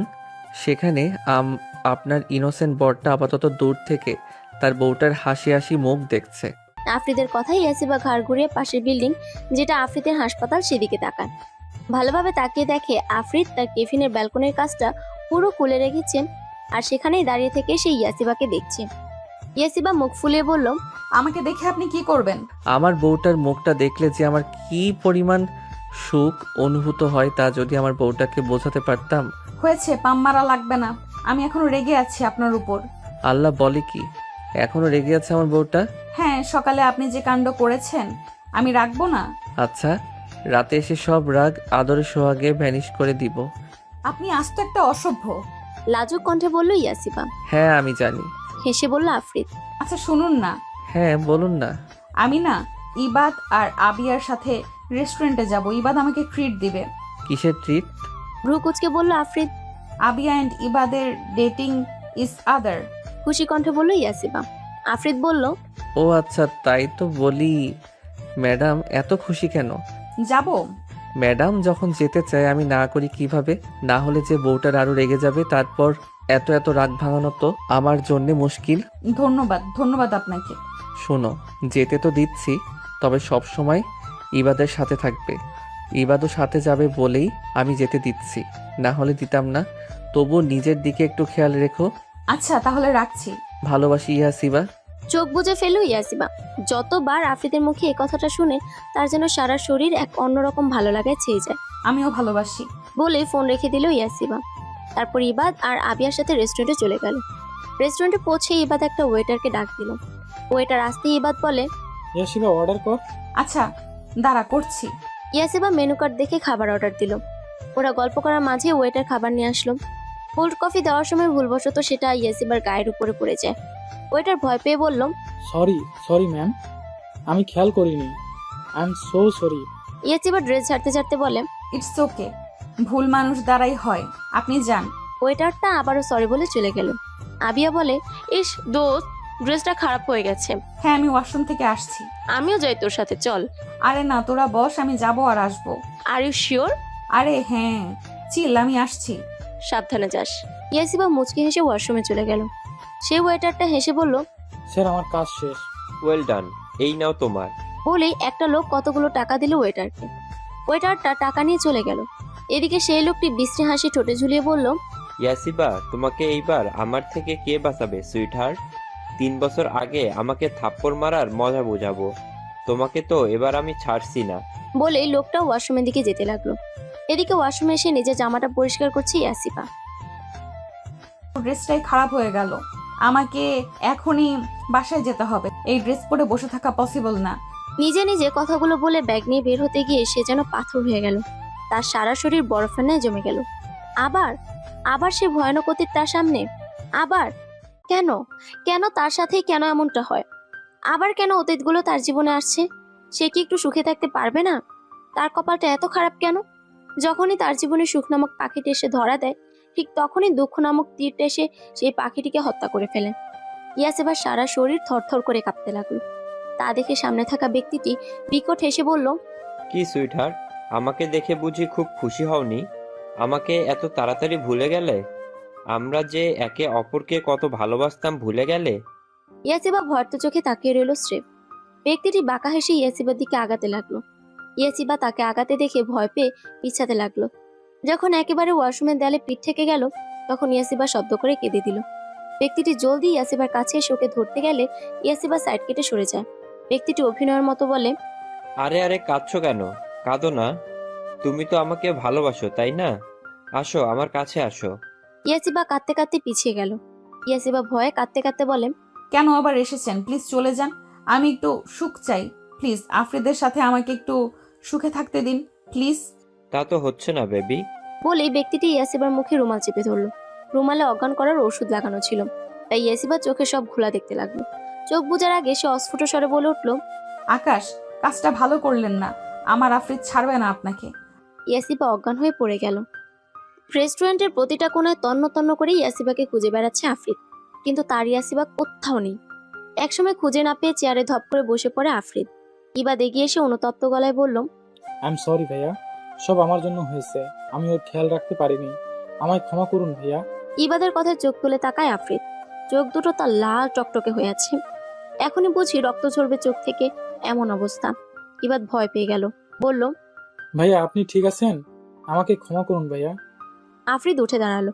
অত্যন্ত ঠান্ডা গলায় বলল, তোমার কোনো দোষ নেই ইবাদ, যা হওয়ার হয়েছে। এখন আমাদের এটা খুঁজে বাহির করতে হবে যে এসবের পিছনে আসলে কে। আর একবার যদি আমি তাকে ধরতে পারি, আই সোয়ার জ্যান্ত মাটিতে পুঁতে দিব তাকে। লাস্ট কথাটা চোয়াল শক্ত করে বলল আফ্রিদ। আমাদের এখন সিসিটিভি ফুটেজ চেক করতে হবে, চলো ইবাদ। বলেই ধূপধাপ পা ফেলে চলে গেল আফ্রিদ। আফ্রিদকে ইবাদ আর আবিয়াই ফোন করে এখানে এনেছে। আসলে তারা ইয়াসিবাকে অনেকক্ষণ যাবত না আসতে দেখে আবিয়া গিয়ে ওয়াশরুম চেক করে দেখে সেখানে কেউ নেই। এই কথা ইবাদকে বলায় ইবাদ রেস্টুরেন্টের ম্যানেজারকে নিয়ে পুরো রেস্টুরেন্ট চেক করে, কিন্তু কোথাও ইয়াসিবাকে না পেয়েই তারা আফ্রিদকে কল করে। আর ইয়াসিবাকে পাওয়া যাচ্ছে না শুনে প্রায় বিদ্যুৎ বেগে এখানে এসে হাজির হয়েছে আফ্রিদ। এসেই সে কি পাগলামো পুরো রেস্টুরেন্ট মাথায় উঠিয়ে ফেলেছে। চোখ জোড়া আস্তে আস্তে খুলে তাকায় ইয়াসিবা। মাথাটা প্রচুর ব্যথা করছে তার। হালকা করে নড়ে উঠতেই সে বুঝতে পারে তার হাত পা মুখ সব বাঁধা, আর তাকে মেঝেতে ফেলে রাখা হয়েছে। চেয়ে ও ইয়াসিবা চিৎকার করতে পারছে না। চোখের অশ্রুগুলো অবিরাম ঝরতে লাগলো। এ কোন বিপদে পড়লো সে? আল্লাহ তাআলা কেন তার আফ্রিদের সাথে এমনটা করে? কি পাপ করেছিল তারা? ভালোই তো বেসেছিল একে অপরকে, তাহলে হঠাৎ কারো পায়ের আওয়াজ পেতে দ্রুত চোখ জোড়া বন্ধ করে ফেলে। সে জানে তাকে যদি সজাগ দেখে তাহলে হয়তো অনেক খারাপ কিছু হতে পারে, তাই সে চোখ বন্ধ করে রইল। রুমে প্রবেশ করে মেঝেতে তাকায় আকাশ, দেখে ইয়াসিবা এখনো অজ্ঞান। আকাশ বলল, এরও তো দেখি এখনো জ্ঞান ফেরেনি। এর মুখে পানি ছুঁড়ে মারো। অনেক জ্বালিয়েছে, এইবারের শেষ হবেই হবে। ওকে মরতে হবে। ঠিক বলছো আকাশ, একে আর বাঁচতে দেয়া যাবে না। 3 বছর আগে অনেক প্ল্যান করে ওকে আফ্রিদির জীবন থেকে সরিয়েছি, কিন্তু এইবার চিরতরে ওকে সরাতে হবে। আমার এত কষ্ট, এত প্ল্যান সব বিফলে গিয়েছে। আফ্রিদি সেই ওকেই বিয়ে করেছে, কিন্তু আর না, এই রাস্তার টোকাইয়া মেয়েকে আমি কিছুতেই আফ্রিদির বউ মানতে পারবো না। আর এখন তো ও বিশাল সম্পত্তির মালিক, একে মেরে ফেললেই সেই সব সম্পত্তি আফ্রিদির হয়ে যাবে, আর ও মরলে আফ্রিদি এমনিতেই ভেঙে পড়বে। সেই সুযোগ কাজে লাগিয়ে আমি সব সম্পত্তি আমার নামে করে নিব, তারপর আফ্রিদিকেও মেরে ফেলবো। আর এমন মৃত্যু দেব যাতে সবাই ভাবে মানসিক চাপ সহ্য করতে না পেরে ডাক্তার আফ্রিদির মৃত্যু হয়েছে। বলেই অট্টহাসিতে ফেটে পড়ল কায়া চৌধুরী। আপনার প্ল্যান কিন্তু ফ্লপ যায়নি। 3 বছর আগে যদি ইয়াসিবা মরেই যেত তাহলে এত এত সম্পত্তি আমরা পেতাম কিভাবে? একদিক দিয়ে ভালোই হয়েছে। শয়তানি হাসি আকাশের ঠোঁটে। হ্যাঁ, ঠিক বলছো। এর সম্পূর্ণ ক্রেডিট তোমার, আকাশ। Thanks ma'am. কিন্তু আমার একটা বিষয়ে ভয় লাগছে। কি? আফ্রিদি কিন্তু অনেক চালাক। আমার চিন্তা এই নিয়ে যে ও সব জেনে ফেললে সব ধ্বংস করে দিবে। আরে টেনশন করিয়েন না ম্যাম, আমি এমন কোনো চিহ্নই রাখিনি যেটা দিয়ে ও বুঝবে। তাই যেন হয়, আকাশ। আকাশ আর কায়া চৌধুরী এক পলক ইয়াসিবার দিকে তাকিয়ে চলে গেল। ওরা যেতে চোখ খুলে তাকায় ইয়াসিবা। সে নিজের কানকে বিশ্বাস করতে পারছে না। এতদিন সে ভাবতো আফ্রিদকে কায়া চৌধুরী অনেক ভালোবাসে, আর সেই জন্য একটা এতিম অনাথ মেয়েকে নিজের ছেলের বউ হিসেবে মানতে পারবে না, এই জন্যই ওইসব করেছিল। কিন্তু এখানে তো প্ল্যান অন্য। মানুষটা এতটা খারাপ কি করে হতে পারে? সামান্য সম্পত্তির জন্য এত জঘন্য কাজ করলো তারা। আরে তারা যদি একবার বলতো যে তারা সম্পত্তির জন্য এসব করছে, তাহলে ইয়াসিবা আর আফ্রিদ দুজনেই হাসি মুখে তা দিয়ে দিত, তবুও তোরা একটু সুখে থাকতো। না, আর কিছু ভাবতে পারছে না ইয়াসিবা। চোখের জলে ঝাপসা দেখছে সে। তার এটা ভেবে কান্না পাচ্ছে, আফ্রিদ যদি এসব সত্যি জেনে যায় তাহলে সে একেবারে ভেঙে গুড়িয়ে যাবে। সামলানো অনেক কষ্ট হয়ে যাবে তাকে। মানুষ ঠিকই বলে, সৎ মা কখনো আপন মায়ের জায়গা নিতে পারে না। আফ্রিদ যদি জানতে পারে কায়া চৌধুরী তার আপন মা না, তাহলে ওর যে কি হবে। ইয়াসিবা মাথা ব্যথায় ছিঁড়ে যাচ্ছে। এসব আর ভাবতে পারছে না। এই কষ্টগুলো তো ও গত 3 বছর আগে থেকে সহ্য করে আসছে। আর কত সহ্য করবে, আর কত? কান্নায় ভেঙে পড়ল ইয়াসিবা। সিসিটিভি রুমে দাঁড়িয়ে আছে আফ্রিদ, ইবাদ আর আবিয়া। ম্যানেজার তাদের সিসিটিভি ফুটেজ দেখাচ্ছে। হঠাৎ আফ্রিদ চেঁচিয়ে উঠল, স্টপ দেয়ার। এখানেই প্রবলেম। এই ওয়েটারটাকেই আমার সামনে হাজির করো। আসলে তখন যে ওয়েটারটা ইয়াসিবার গায়ে কোল্ড কফি ফেলে দিয়েছিল সেই ওয়েটারকেই আনতে বলছে। ইবাদ বলে উঠল, কিন্তু ভাইয়া এই ওয়াটারটা তো কিছু করেনি, ওটা ভুলই হয়েছিল। আফ্রিদ গম্ভীর স্বরে বলল, না ইবাদ, এটা ভুলবশত না। এখানে ভালোভাবে খেয়াল করলেই বোঝা যাচ্ছে যে সে ইচ্ছে করে কোল্ড কফিটা ফালিয়েছে। খেয়াল করে দেখো তুমি। ইবাদ আর আবিয়া ফুটেজটা ভালো করে দেখলো। আবিয়া জোরে বলে ওঠে, আসলে ভাইয়া আপনি ঠিক বলেছেন। আফ্রিদ ম্যানেজারকে বলল, আপনারা এতটা ইরেসপন্সিবল কিভাবে হন? এই আপনাদের সিকিউরিটি সিস্টেম। আমি পুলিশে দিব সবাইকে যদি আমার ইয়াসিবার কিছু হয়ে যায়। ম্যানেজার মুখটা কাচুমাচু করে বলল, সরি, আমি বুঝতে পারিনি যে এরকম কিছু হয়ে যাবে। আপনি আসুন আমার সাথে, আমি আপনাকে সেই ওয়েটারের কাছে নিয়ে যাই, আসুন। ম্যানেজার আফ্রিদকে নিয়ে গেল সেই ওয়েটারের কাছে। ওয়েটাররা সবাই তখন এক জায়গায় দাঁড়িয়ে নিজেদের মধ্যে কথা বলছিল। আফ্রিদ সোজা গিয়ে সেই ওয়েটারটার কলার চেপে ধরে নাক বরাবর ঘুষি মারল। ওয়েটারটা ছিটকে পড়ে গেল। আফ্রিদ আবার গিয়ে মারলো, চিল্লিয়ে বলল, বল আমার ইয়াসিবা কোথায়, বল, না হলে আমি তোকে মেরেই ফেলবো। বলেই আবারও মারতে লাগলো। স্যার আমি জানি না, স্যার আমি কিছু জানি না। গোঙাতে গোঙাতে বলল ওয়েটার। বলবি না তাই না? বলবি না ইবাদ? আফ্রিদের ডাকে ইবাদ বলে, জি ভাইয়া। পুলিশকে ইনফর্ম করো। জেলে গিয়ে শক্ত ডান্ডার বাড়ি খেয়েই ও সব বলবে। পুলিশের কথা বলতে ওয়েটারটা ভয়ে জড়সড় হয়ে গেল। 7-5 না ভেবে কাঁদতে কাঁদতে বলল, আমি বলবো স্যার, আমি বলবো। প্লিজ আমাকে জেলে দিবেন না স্যার। বল তাড়াতাড়ি। স্যার লোকটার নাম আমি জানি না, তবে লোকটা আমাকে 50,000 টাকার অফার করেছে। বলেছে ওই ম্যামের গায়ে জুস ঠেলে দিতে, আর ম্যাম ওয়াশরুমে গেলে তাকে কৌশলে যেন লেডিস ওয়াশরুমে আমি ঢোকার ব্যবস্থা করে দিই, আর ম্যাম অজ্ঞান হলে তাকে যেন হেল্প করি ম্যামকে ওনার গাড়ি পর্যন্ত পৌঁছে দিতে। ওয়েটারের কথায় আফ্রিদের রাগ যেন আরো বেড়ে গেল। সে বিকট এক থাপ্পড় দিল ওয়েটারকে, বলল, গাড়ির নাম্বার মনে আছে? জলদি বল, না হলে। বলছি স্যার। ওয়েটারটা আফ্রিদকে গাড়ির নাম্বার বলে দিল। ততক্ষণে পুলিশ এসে হাজির। ইবাদে কল করেছিল পুলিশকে। পুলিশ এসে ওয়েটারটাকে ধরে ফেললো। আফ্রিদ রাগে থরথর করে কাঁপছে। আমার ইয়াসিবার কিছু হলে তাকে আমি জানে শেষ করে দিব। আমাকে কেউ আটকাতে পারবে না, কেউ না। ইয়াসিবার সারা শরীর ব্যথা করছে। অনেকক্ষণ এইভাবে বেঁধে থাকায় এই অবস্থা। সে চেষ্টা করছে কোনো রকম একটু উঠে বসতে, কিন্তু তাও পারছে না। এর মাঝে রুমে প্রবেশ করলো কায়া চৌধুরী। ইয়াসিবাকে এমন অবস্থায় দেখতেই সে হাসি দিল। ইয়াসিবা চট করে তাকায়, চাইতেও কিছু বলতে পারছে না সে। কায়া চৌধুরী বলল, আহারে মা, কষ্ট হচ্ছে, কি আর করার বলো। শাশুড়ি মায়েরা একটু দজ্জাল টাইপ থাকে, তুমি তো জানোই। তবে আমি কিন্তু অতটাও খারাপ না। তোমাকে আমি তোমার শেষ ইচ্ছে বলার সুযোগ অবশ্যই দিব। কায়া চৌধুরী ইয়াসিবার সামনে হাঁটু ভেঙে বসে পড়ল। তারপর ইয়াসিবার মুখের ট্যাপটা একটানে খুলে দিল। ব্যথায় আর্তনাদ করে উঠে ইয়াসিবা। তা দেখে কায়া চৌধুরী বলল, আহারে, ব্যথা পেলে? I am sorry. হ্যাঁ, আমি তো তোমার মা। বলো, শাশুড়িরা তো মা ই হয়, তাই না? ইয়াসিবা ঘৃণা ভরা গলায় বলে, আপনি কারো মা হওয়ার যোগ্য না। আপনি নিকৃষ্ট জঘন্যতম একজন মহিলা। আপনাকে মা বললে মা শব্দটাই অপমান করা হবে। আল্লাহ এই জন্যই হয়তো আপনাকে মাতৃত্বের স্বাদ নিতে দেননি। এই জন্যই আপনি কখনো মা হতে পারেননি। ইয়াসিবার কথায় কায়া চৌধুরী ইয়াসিবাকে জোরে একটা থাপ্পড় মারল। বলল, যত বড় মুখ নয় তত বড় কথা। তুই মরবি, খুব বাজেভাবে মরবি। ইয়াসিবাকে আবারও ধাক্কা মেরে চলে গেল কায়া চৌধুরী। ইয়াসিবা কেঁদে দিয়ে বলল, আফরিদ, আপনি কোথায়? আমাকে নিয়ে চলুন এখান থেকে। আপনার লাজুকতার যে বড্ড কষ্ট হচ্ছে আফরিদ। কায়া চৌধুরী থাপ্পড় দেওয়ায় ইয়াসিবার ঠোঁট ফেটে রক্ত বের হচ্ছে। আবার ধাক্কা দেওয়ায় দেয়ালে গিয়ে বাড়ি খায় ইয়াসিবা। কপালটাতেও প্রচন্ড চোট পায়, যার ফলে আবারও জ্ঞান হারায় ইয়াসিবা। ইয়াসিবাকে একটা চেয়ারের উপর দাঁড় করিয়ে রাখা হয়েছে। ওর হাত পা তখনও বাঁধা, গলায় দড়ি পেঁচানো আর দড়িটা ঝুমুর বাতির সাথে লাগানো। ইয়াসিবা একটু কাঁদছে না। ওর বিশ্বাস ওর আফরিদ আসবেই ওকে বাঁচাতে। সেই ভরসাতেই আছে ও। কায়া চৌধুরী বললেন, কি মরণে ভয় নেই তোর? যে একটু পরেই ইন্নাল ইল্লাহ হয়ে যাবে, তবুও চোখে মুখে এত তেজ।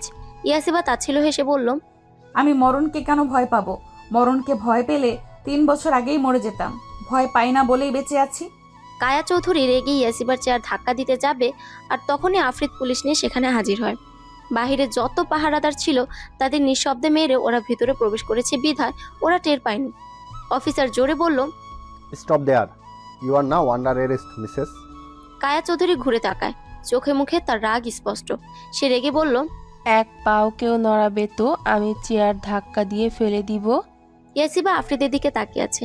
সে কেমন অদ্ভুতভাবে কায়া চৌধুরীকে দেখছে, যেন কত বড় একটা ঝটকা পেয়েছে। আফরিদ কাপা গলায় ডাকলো, মা। কায়া চৌধুরী হুঙ্কার দিয়ে উঠল, চুপ। কিসের মা? হ্যাঁ, কিসের মা? আমি তোকে জন্ম দেইনি, আমি তোর মা না। তোকে তো আমি সহ্য করতে পারি না। শুধু সম্পত্তির জন্য তোকে এতদিন এত ভালোবাসা দেখিয়েছি। এভাবে আমাকে কষ্ট কেন দিলে মা? তুমি একবার শুধু বলতে যে আফরিদ, আমি তোর সব প্রপার্টি চাই, আমি খুশি খুশি দিয়ে দিতাম মা। আমার সাথে এত বড় প্রতারণা কেন করলে? আমাকে কি একটু ভালোবাসোনি মা? তুই কি আমার গর্ভের সন্তান যে তোর জন্য আমার মায়া মমতা লাগবে? আমি তোমাকেই মা ডেকেছি আর ডাকবো। তুমি শুধু একবার বলো তুমি এসব কিছুই করনি। ইচ্ছে করে তোমাকে ফাঁসিয়েছে এই আকাশ। আকাশ এবার ইয়াসিবার চেয়ারটা হালকা কাত করে দিল, ফলে রশিতে টান লাগায় ইয়াসিবা গলায় ব্যথা পেয়ে আর্তনাদ করে উঠল। তা দেখে আফরিদ বলল, না প্লিজ, ওকে কিছু করো না প্লিজ। আকাশ রেগে বলল, আমি ইনাকে ফাঁসিয়েছি, আমি। আরে ইনি সব কিছুর মাস্টার মাইন্ড। 3 বছর আগের ঘটনা সহ প্রতিটা পদক্ষেপ এই কায়ার রচয়িতা। আফরিদ কথাগুলো ঠিক হজম করতে পারছে না। কেমন যেন সবকিছু ও ঝাপসা দেখছে। এতদিন যাকে নিজের মা বলে ভাবতো, সে নাকি তার মা না, তাকে জন্ম দেয়নি। আফরিদ কিছুতেই মানতে পারছে না। সে ধপ করে মাটিতে বসে পড়ল। ইয়াসিবা চিল্লিয়ে উঠল। আফরিদ, এতক্ষণ আবিয়া পুরো পরিস্থিতি ভালোভাবে দেখছিল। সবাই কায়া আর আকাশ যখন আফরিদের সাথে ব্যস্ত, এই সুযোগে সে ইবাদকে নিয়ে আকাশ আর কায়া চৌধুরীকে জাপটে ধরে ফেলল। ইবাদ আকাশকে টেনে হিঁচড়ে পুলিশের কাছে ছুঁড়ে মারল। পুলিশ সাথে সাথে আকাশকে ধরে ফেলল। এদিকে কায়া চৌধুরীকে আবিয়া কোনো মতে ধরে রাখতে পারছে না, যার ফলে কিছু লেডিস কনস্টেবল এসে আবিয়াকে হেল্প করলো। লেডিস কনস্টেবলরা কায়া চৌধুরীকে নিয়ে যেতে লাগলো। কায়া চৌধুরী ছিটকে সরে আসে, তারপর বলে, আমি যেহেতু ধরা পড়েই গিয়েছি, তখন ইয়াসিবাকেও বাঁচতে দিব না। কনস্টেবল দৌড়ে এসে ওকে ধরার আগেই কায়া চৌধুরী ইয়াসিবার চেয়ার লাথি দিয়ে সরিয়ে দেয়। ইয়াসিবা চিৎকার করে উঠে আফরিদ বলে, ইয়াসিবার চিৎকারে আফরিদ তাকায় উপরে। এতক্ষণও একটা ভ্রমণ ছিল। ইয়াসিবাকে দড়িতে ঝুলতে দেখে আফরিদ দ্রুত দৌড়ে এসে ইয়াসিবার পা ধরে উঁচু করে ধরল। এবার জলদি চেয়ারটা দাঁড়া করে তার উপর নিজে দাঁড়িয়ে ইয়াসিবার দড়ি কেটে দিল। দড়ি কাটার পরে ইয়াসিবা পড়ে যেতে নিতেই আফরিদ সাথে সাথে ওকে নিজের সাথে আঁকড়ে ধরে। ইয়াসিবা কাশছে। আফরিদ ইয়াসিবাকে নিজের বুকের সাথে চেপে ধরে বলল, ইয়াসিবা, তুমি ঠিক আছো? কোথায় লেগেছে আমায় বলো জান, কষ্ট হচ্ছে জান? ইয়াসিবা আফরিদকে ধরে হু হু করে কেঁদে দিল। আফরিদও ইয়াসিবাকে নিজের বুকের মাঝে জাপটে ধরল, বলল, ইয়াসিবা, আজ তোমাকে বলতেই হবে কি হয়েছিল 3 বছর আগে। আমাকে জানাও, সত্যিটা বলো ইয়াসিবা। আমি বলবো আফরিদ, সব বলবো। অতীতের কাহিনী। ইয়াসিবা আর আফরিদ একে অপরকে ভালোবাসতো 2 বছর ধরে। ইয়াসিবা একটা অনাথ আশ্রমে থাকতো, আর সেখানেই আফরিদ আর তার কিছু বন্ধুরা এতিমখানার বাচ্চাদের বিনা পয়সায় চিকিৎসা দিতে আসছিল। তখন আফরিদ মাত্র মেডিকেল স্টুডেন্ট ছিল, এই টুকটাক চিকিৎসা করতে জানতো। মেডিকেল থেকে তাদের এখানে আনা হয়, আর সেখানে ইয়াসিবাকে দেখে আফরিদ তাকে ভালোবেসে ফেলে। ইয়াসিবা তখন সবে মাত্র ইন্টার ফার্স্ট ইয়ারে পড়তো। সেই দিনের পর থেকে আফরিদ প্রতিদিন ইয়াসিবাকে দেখতে আসতো, কিন্তু প্রতিবার আফরিদকে দেখলেই ইয়াসিবা দৌড়ে চলে যেত। কিন্তু মনে মনে সেও আফরিদকে ভালোবেসে ফেলেছিল। পহেলা বসন্তে আফরিদ তাকে প্রপোজ করে। ইয়াসিবা আর পারেনি আফরিদকে দূরে ঠেলে দিতে, সেও নিজের অব্যক্ত অনুভূতির কথাগুলো বলে দেয়। এইভাবেই তাদের প্রেমের শুরু বেশ ভালোই কাটছিল তাদের দিনগুলো। প্রেমের 2 বছর কিভাবে কেটে গেল তা কেউই জানে না। কায়া চৌধুরী চাইতেন আফরিদকে কোনো বড় লোকের মেয়ের সাথে বিয়ে দিতে, আর ভোলাভালা এমন টাইপ যে তার সব কথা শুনবে। আর এমন ছিল তার ভাগ্নি আয়েশা। কায়া চৌধুরী যা বলতেন তাই করতে রাজি সে।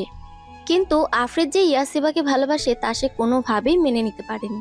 তাই সে ইয়াসিবার এতিমখানায় আসে। ইয়াসিবাকে বলে আফরিদকে ছেড়ে দিতে, বিনিময়ে যত টাকা চায় সে দিবে। যখন ইয়াসিবা রাজি হয় না, তখন সে বলে যে সে আফরিদের আসল মানা। আর এই কথাটি আফরিদ যদি জানে তাহলে সে অনেক ভেঙে পড়বে, মানসিক চাপ নিতে পারবে না। এও মিথ্যা বলে আফরিদের মাথায় বেশি চাপ পড়লে ও মরেও যেতে পারে। ইয়াসিবা ছোট ছিল, এত কিছু সে বুঝতো না। কায়া চৌধুরী তাকে এমন এমন ভয়ানকভাবে সব বলে যে বেচারি ভয় পেয়ে যায়, আর কায়া চৌধুরী যা করতে বলে সে রাজি হয়ে যায়। ইয়াসিবা সেদিনেই কায়া চৌধুরীর কথা মতো কাজ করে।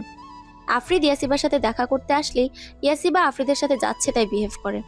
কায়া চৌধুরী আকাশকে ভাড়া করে আনে ইয়াসিবার ফেক বয়ফ্রেন্ড করে। আর আকাশকে দেখিয়েই ইয়াসিবা আফরিদকে বলে তার আর আফরিদকে দরকার নেই। আকাশকে অনেক বড় লোকের ছেলে, আর তাই সে আকাশকে বিয়ে করবে।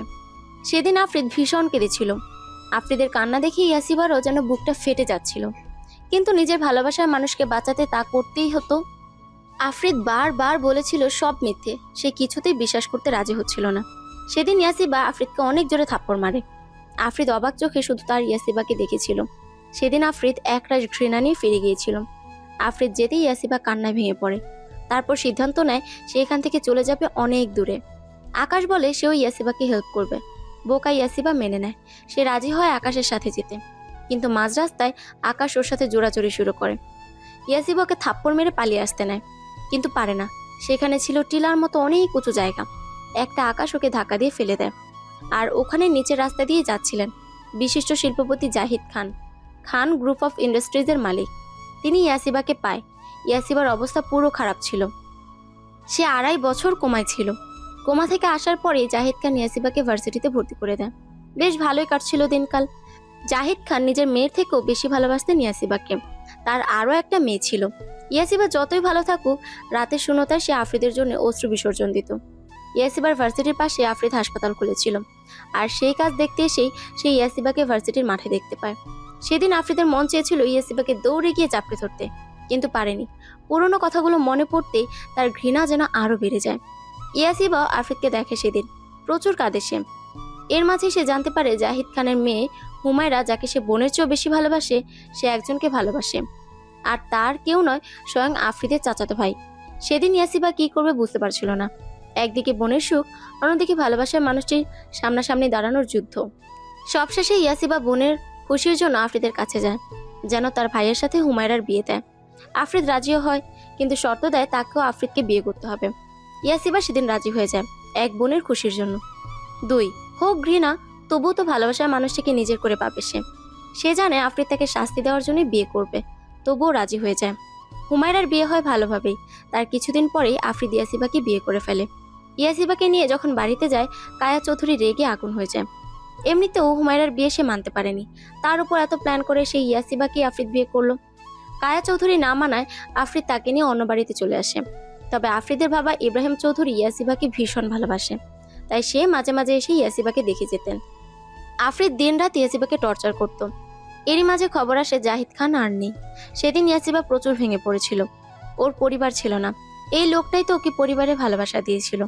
সেদিন আফরিদ ইয়াসিবাকে বুকে টেনে নিয়েছিল। আর ইয়াসিবা প্রচুর কেঁদেছিল। আর তার কয়দিন পরেই জানতে পারে জাহিদ খান তার সব সম্পত্তি হুমায়রা আর ইয়াসিবাকে লিখে দিয়ে গেছেন। এটা শোনার পরেই কায়া চৌধুরীর লোভ আরো বেড়ে যায়। সে প্রতিনিয়ত ইয়াসিবাকে মারার চেষ্টা করে। এদিকে আফ্রিদেরও ভুল ধারণা আস্তে আস্তে ভেঙে যায় যে তার ইয়াসিবা এত খারাপ না। তারপরের কাহিনী তো আপনারা জানেনই। বর্তমান আফ্রিদের চোখে পানি টলমল করছে আর ইয়াসিবা ওর বুকের সাথে মিশে রয়ে কাঁদছে। এই এতটুকু একটা মেয়ে শুধু তার জন্য এতটা কষ্ট সহ্য করেছে, আর সে কিনা সেই মেয়েটাকে দিন রাত অত্যাচার করেছে। আফ্রিদ কান্না গলায় বলে, আমাকে মাফ করে দাও ইয়াসিবা, সব কিছুর জন্যে মাফ করে দাও। তোমাকে এতটা কষ্ট সহ্য করার জন্যে মাফ করে দাও। না আফ্রিদ, আপনার কোনো দোষ নেই। এইসব যে আমাদের ভাগ্যে লেখা ছিল। আপনি কেন মাফ চাচ্ছেন? আফ্রিদ ঘৃণা চোখে তাকায় কায়া চৌধুরীর দিকে, বলে, আপনার মতো মহিলারাই পৃথিবীতে নিকৃষ্ট জীব। আপনি যে এতটা খারাপ আমি কল্পনাও করিনি। আপনাকে এতদিন অনেক শ্রদ্ধা ও ভালোবাসতাম, কিন্তু আজ থেকে সব শেষ। অফিসার ইনাকে আমার চোখের সামনে থেকে নিয়ে যান। পুলিশ আকাশ আর কায়া চৌধুরীকে নিয়ে চলে যায়। আফ্রিদ ওই ইয়াসিবাকে নিয়ে উঠে দাঁড়ায়, কিন্তু শরীর প্রচন্ড দুর্বল থাকায় ইয়াসিবা দাঁড়াতেও পারছিল না। আফ্রিদ ওকে কোলে তুলে নেয়, তারপর গাড়িতে বসিয়ে দেয়। আবিয়াকে নিয়ে ইবাদ চলে যায়, আর ইয়াসিবাকে নিয়ে আফ্রিদ ইয়াসিবাকে সারাটা রাস্তা বুকের সাথে চেপে ধরে রেখেছিল। ওর যে কষ্ট কমানো লাগবে, ওর বুকটা কষ্টে ফেটে যাবে। এত কষ্ট কেন? আজ সেও এতিম, তারও মানে, কিন্তু না বাবাকে আর সে কষ্ট দিবে না। এখন থেকে সে নিজের পরিবারের সাথেই থাকবে। ওর নিকৃষ্ট মহিলার জন্যে আর আফ্রিদ কষ্ট পাবে না। এখন থেকে তাদের সুখের দিন শুরু। তারা শান্তিতে একে অপরকে ভালোবেসে পার করবে। ইয়াসিবাকে সে আর কষ্ট দিবে না, আর দিবে না। আমাদের জীবন ও প্রকৃতিকে নিয়ন্ত্রণ করে সময়। অনেকে বলেন সময় নদীর স্রোতের মতো, আবার অনেকে বলেন সময় অর্থ। সময় আসলে কি? ছোট্ট এই প্রশ্নের উত্তরটি অনেক জটিল। হয়তো কোনো উত্তরই আমাদের জানা নেই।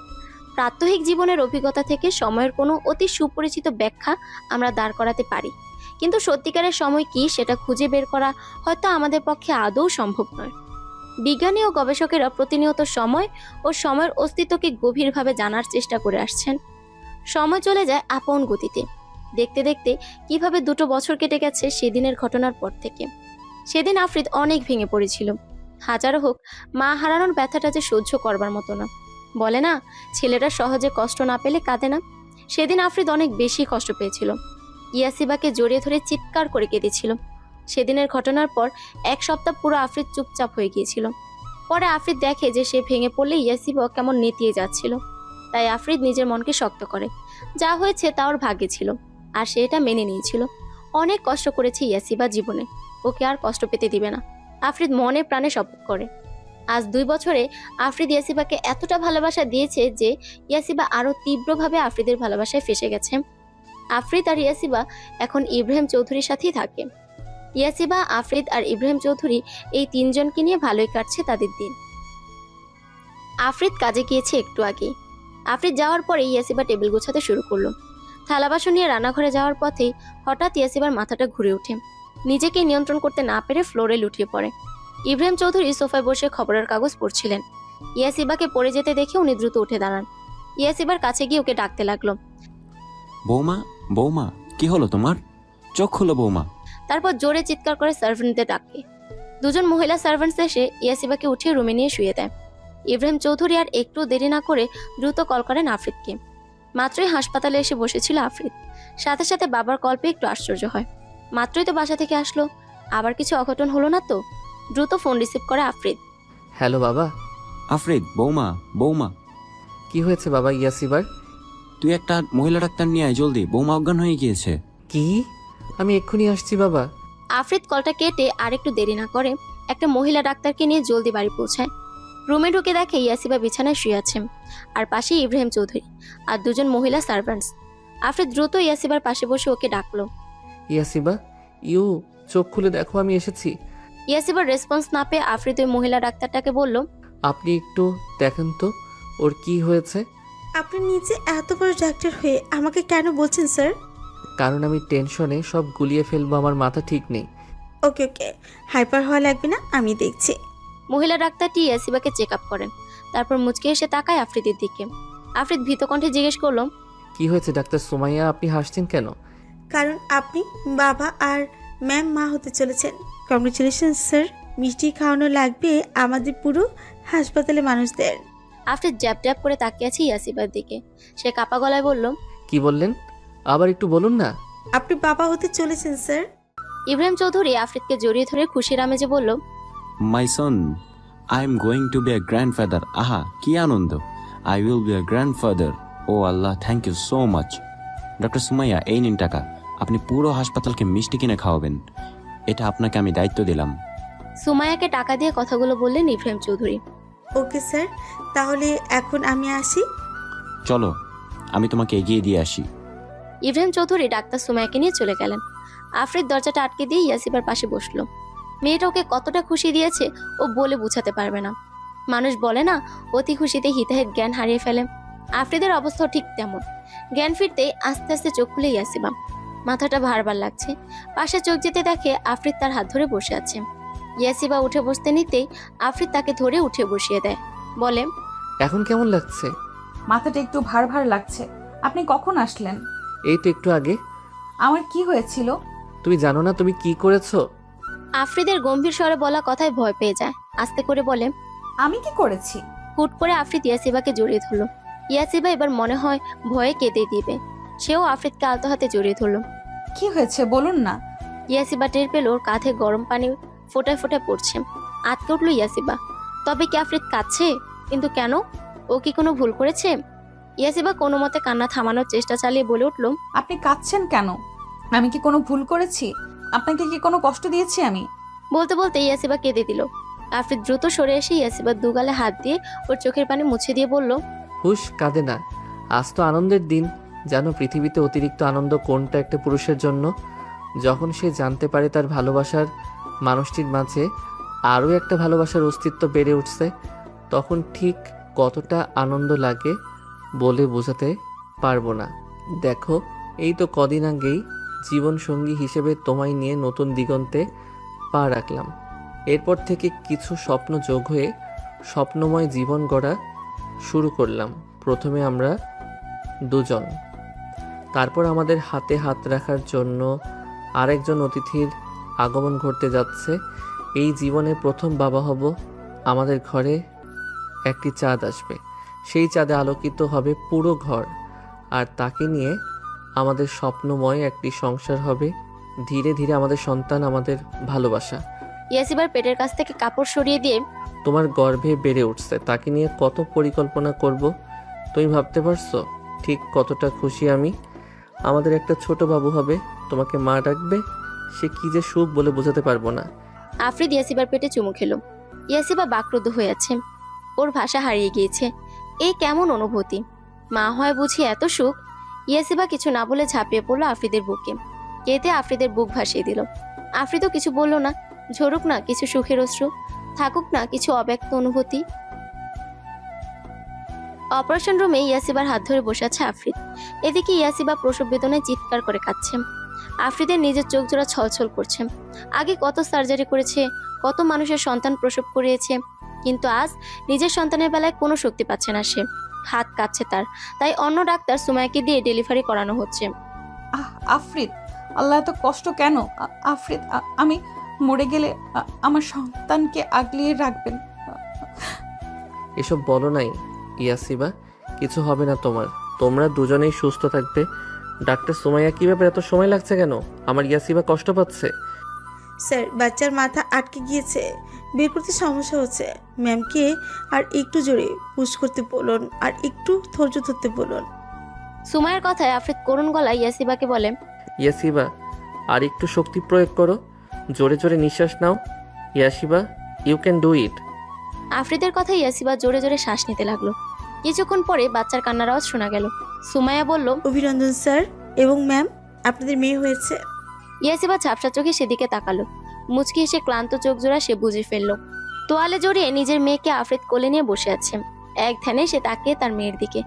এতটা পূর্ণতা পেয়ে টুপ করে আফরিদের চোখ থেকে এক ফোঁটা পানি গড়িয়ে পড়ল। এই তো শান্তি, এই তো সুখ। পাশে ইয়াসিবা ঘুমোচ্ছে। ইব্রাহিম চৌধুরী এর মাঝে এসে ইয়াসিবা আর তার নাতিকে। সে কি খুশি তিনি। ইয়াসিবা চোখ খুলে আস্তে করে ঘাড় ঘুরিয়ে দেখে আফরিদ একটা বাচ্চাকে কোলে নিয়ে বসে আছে।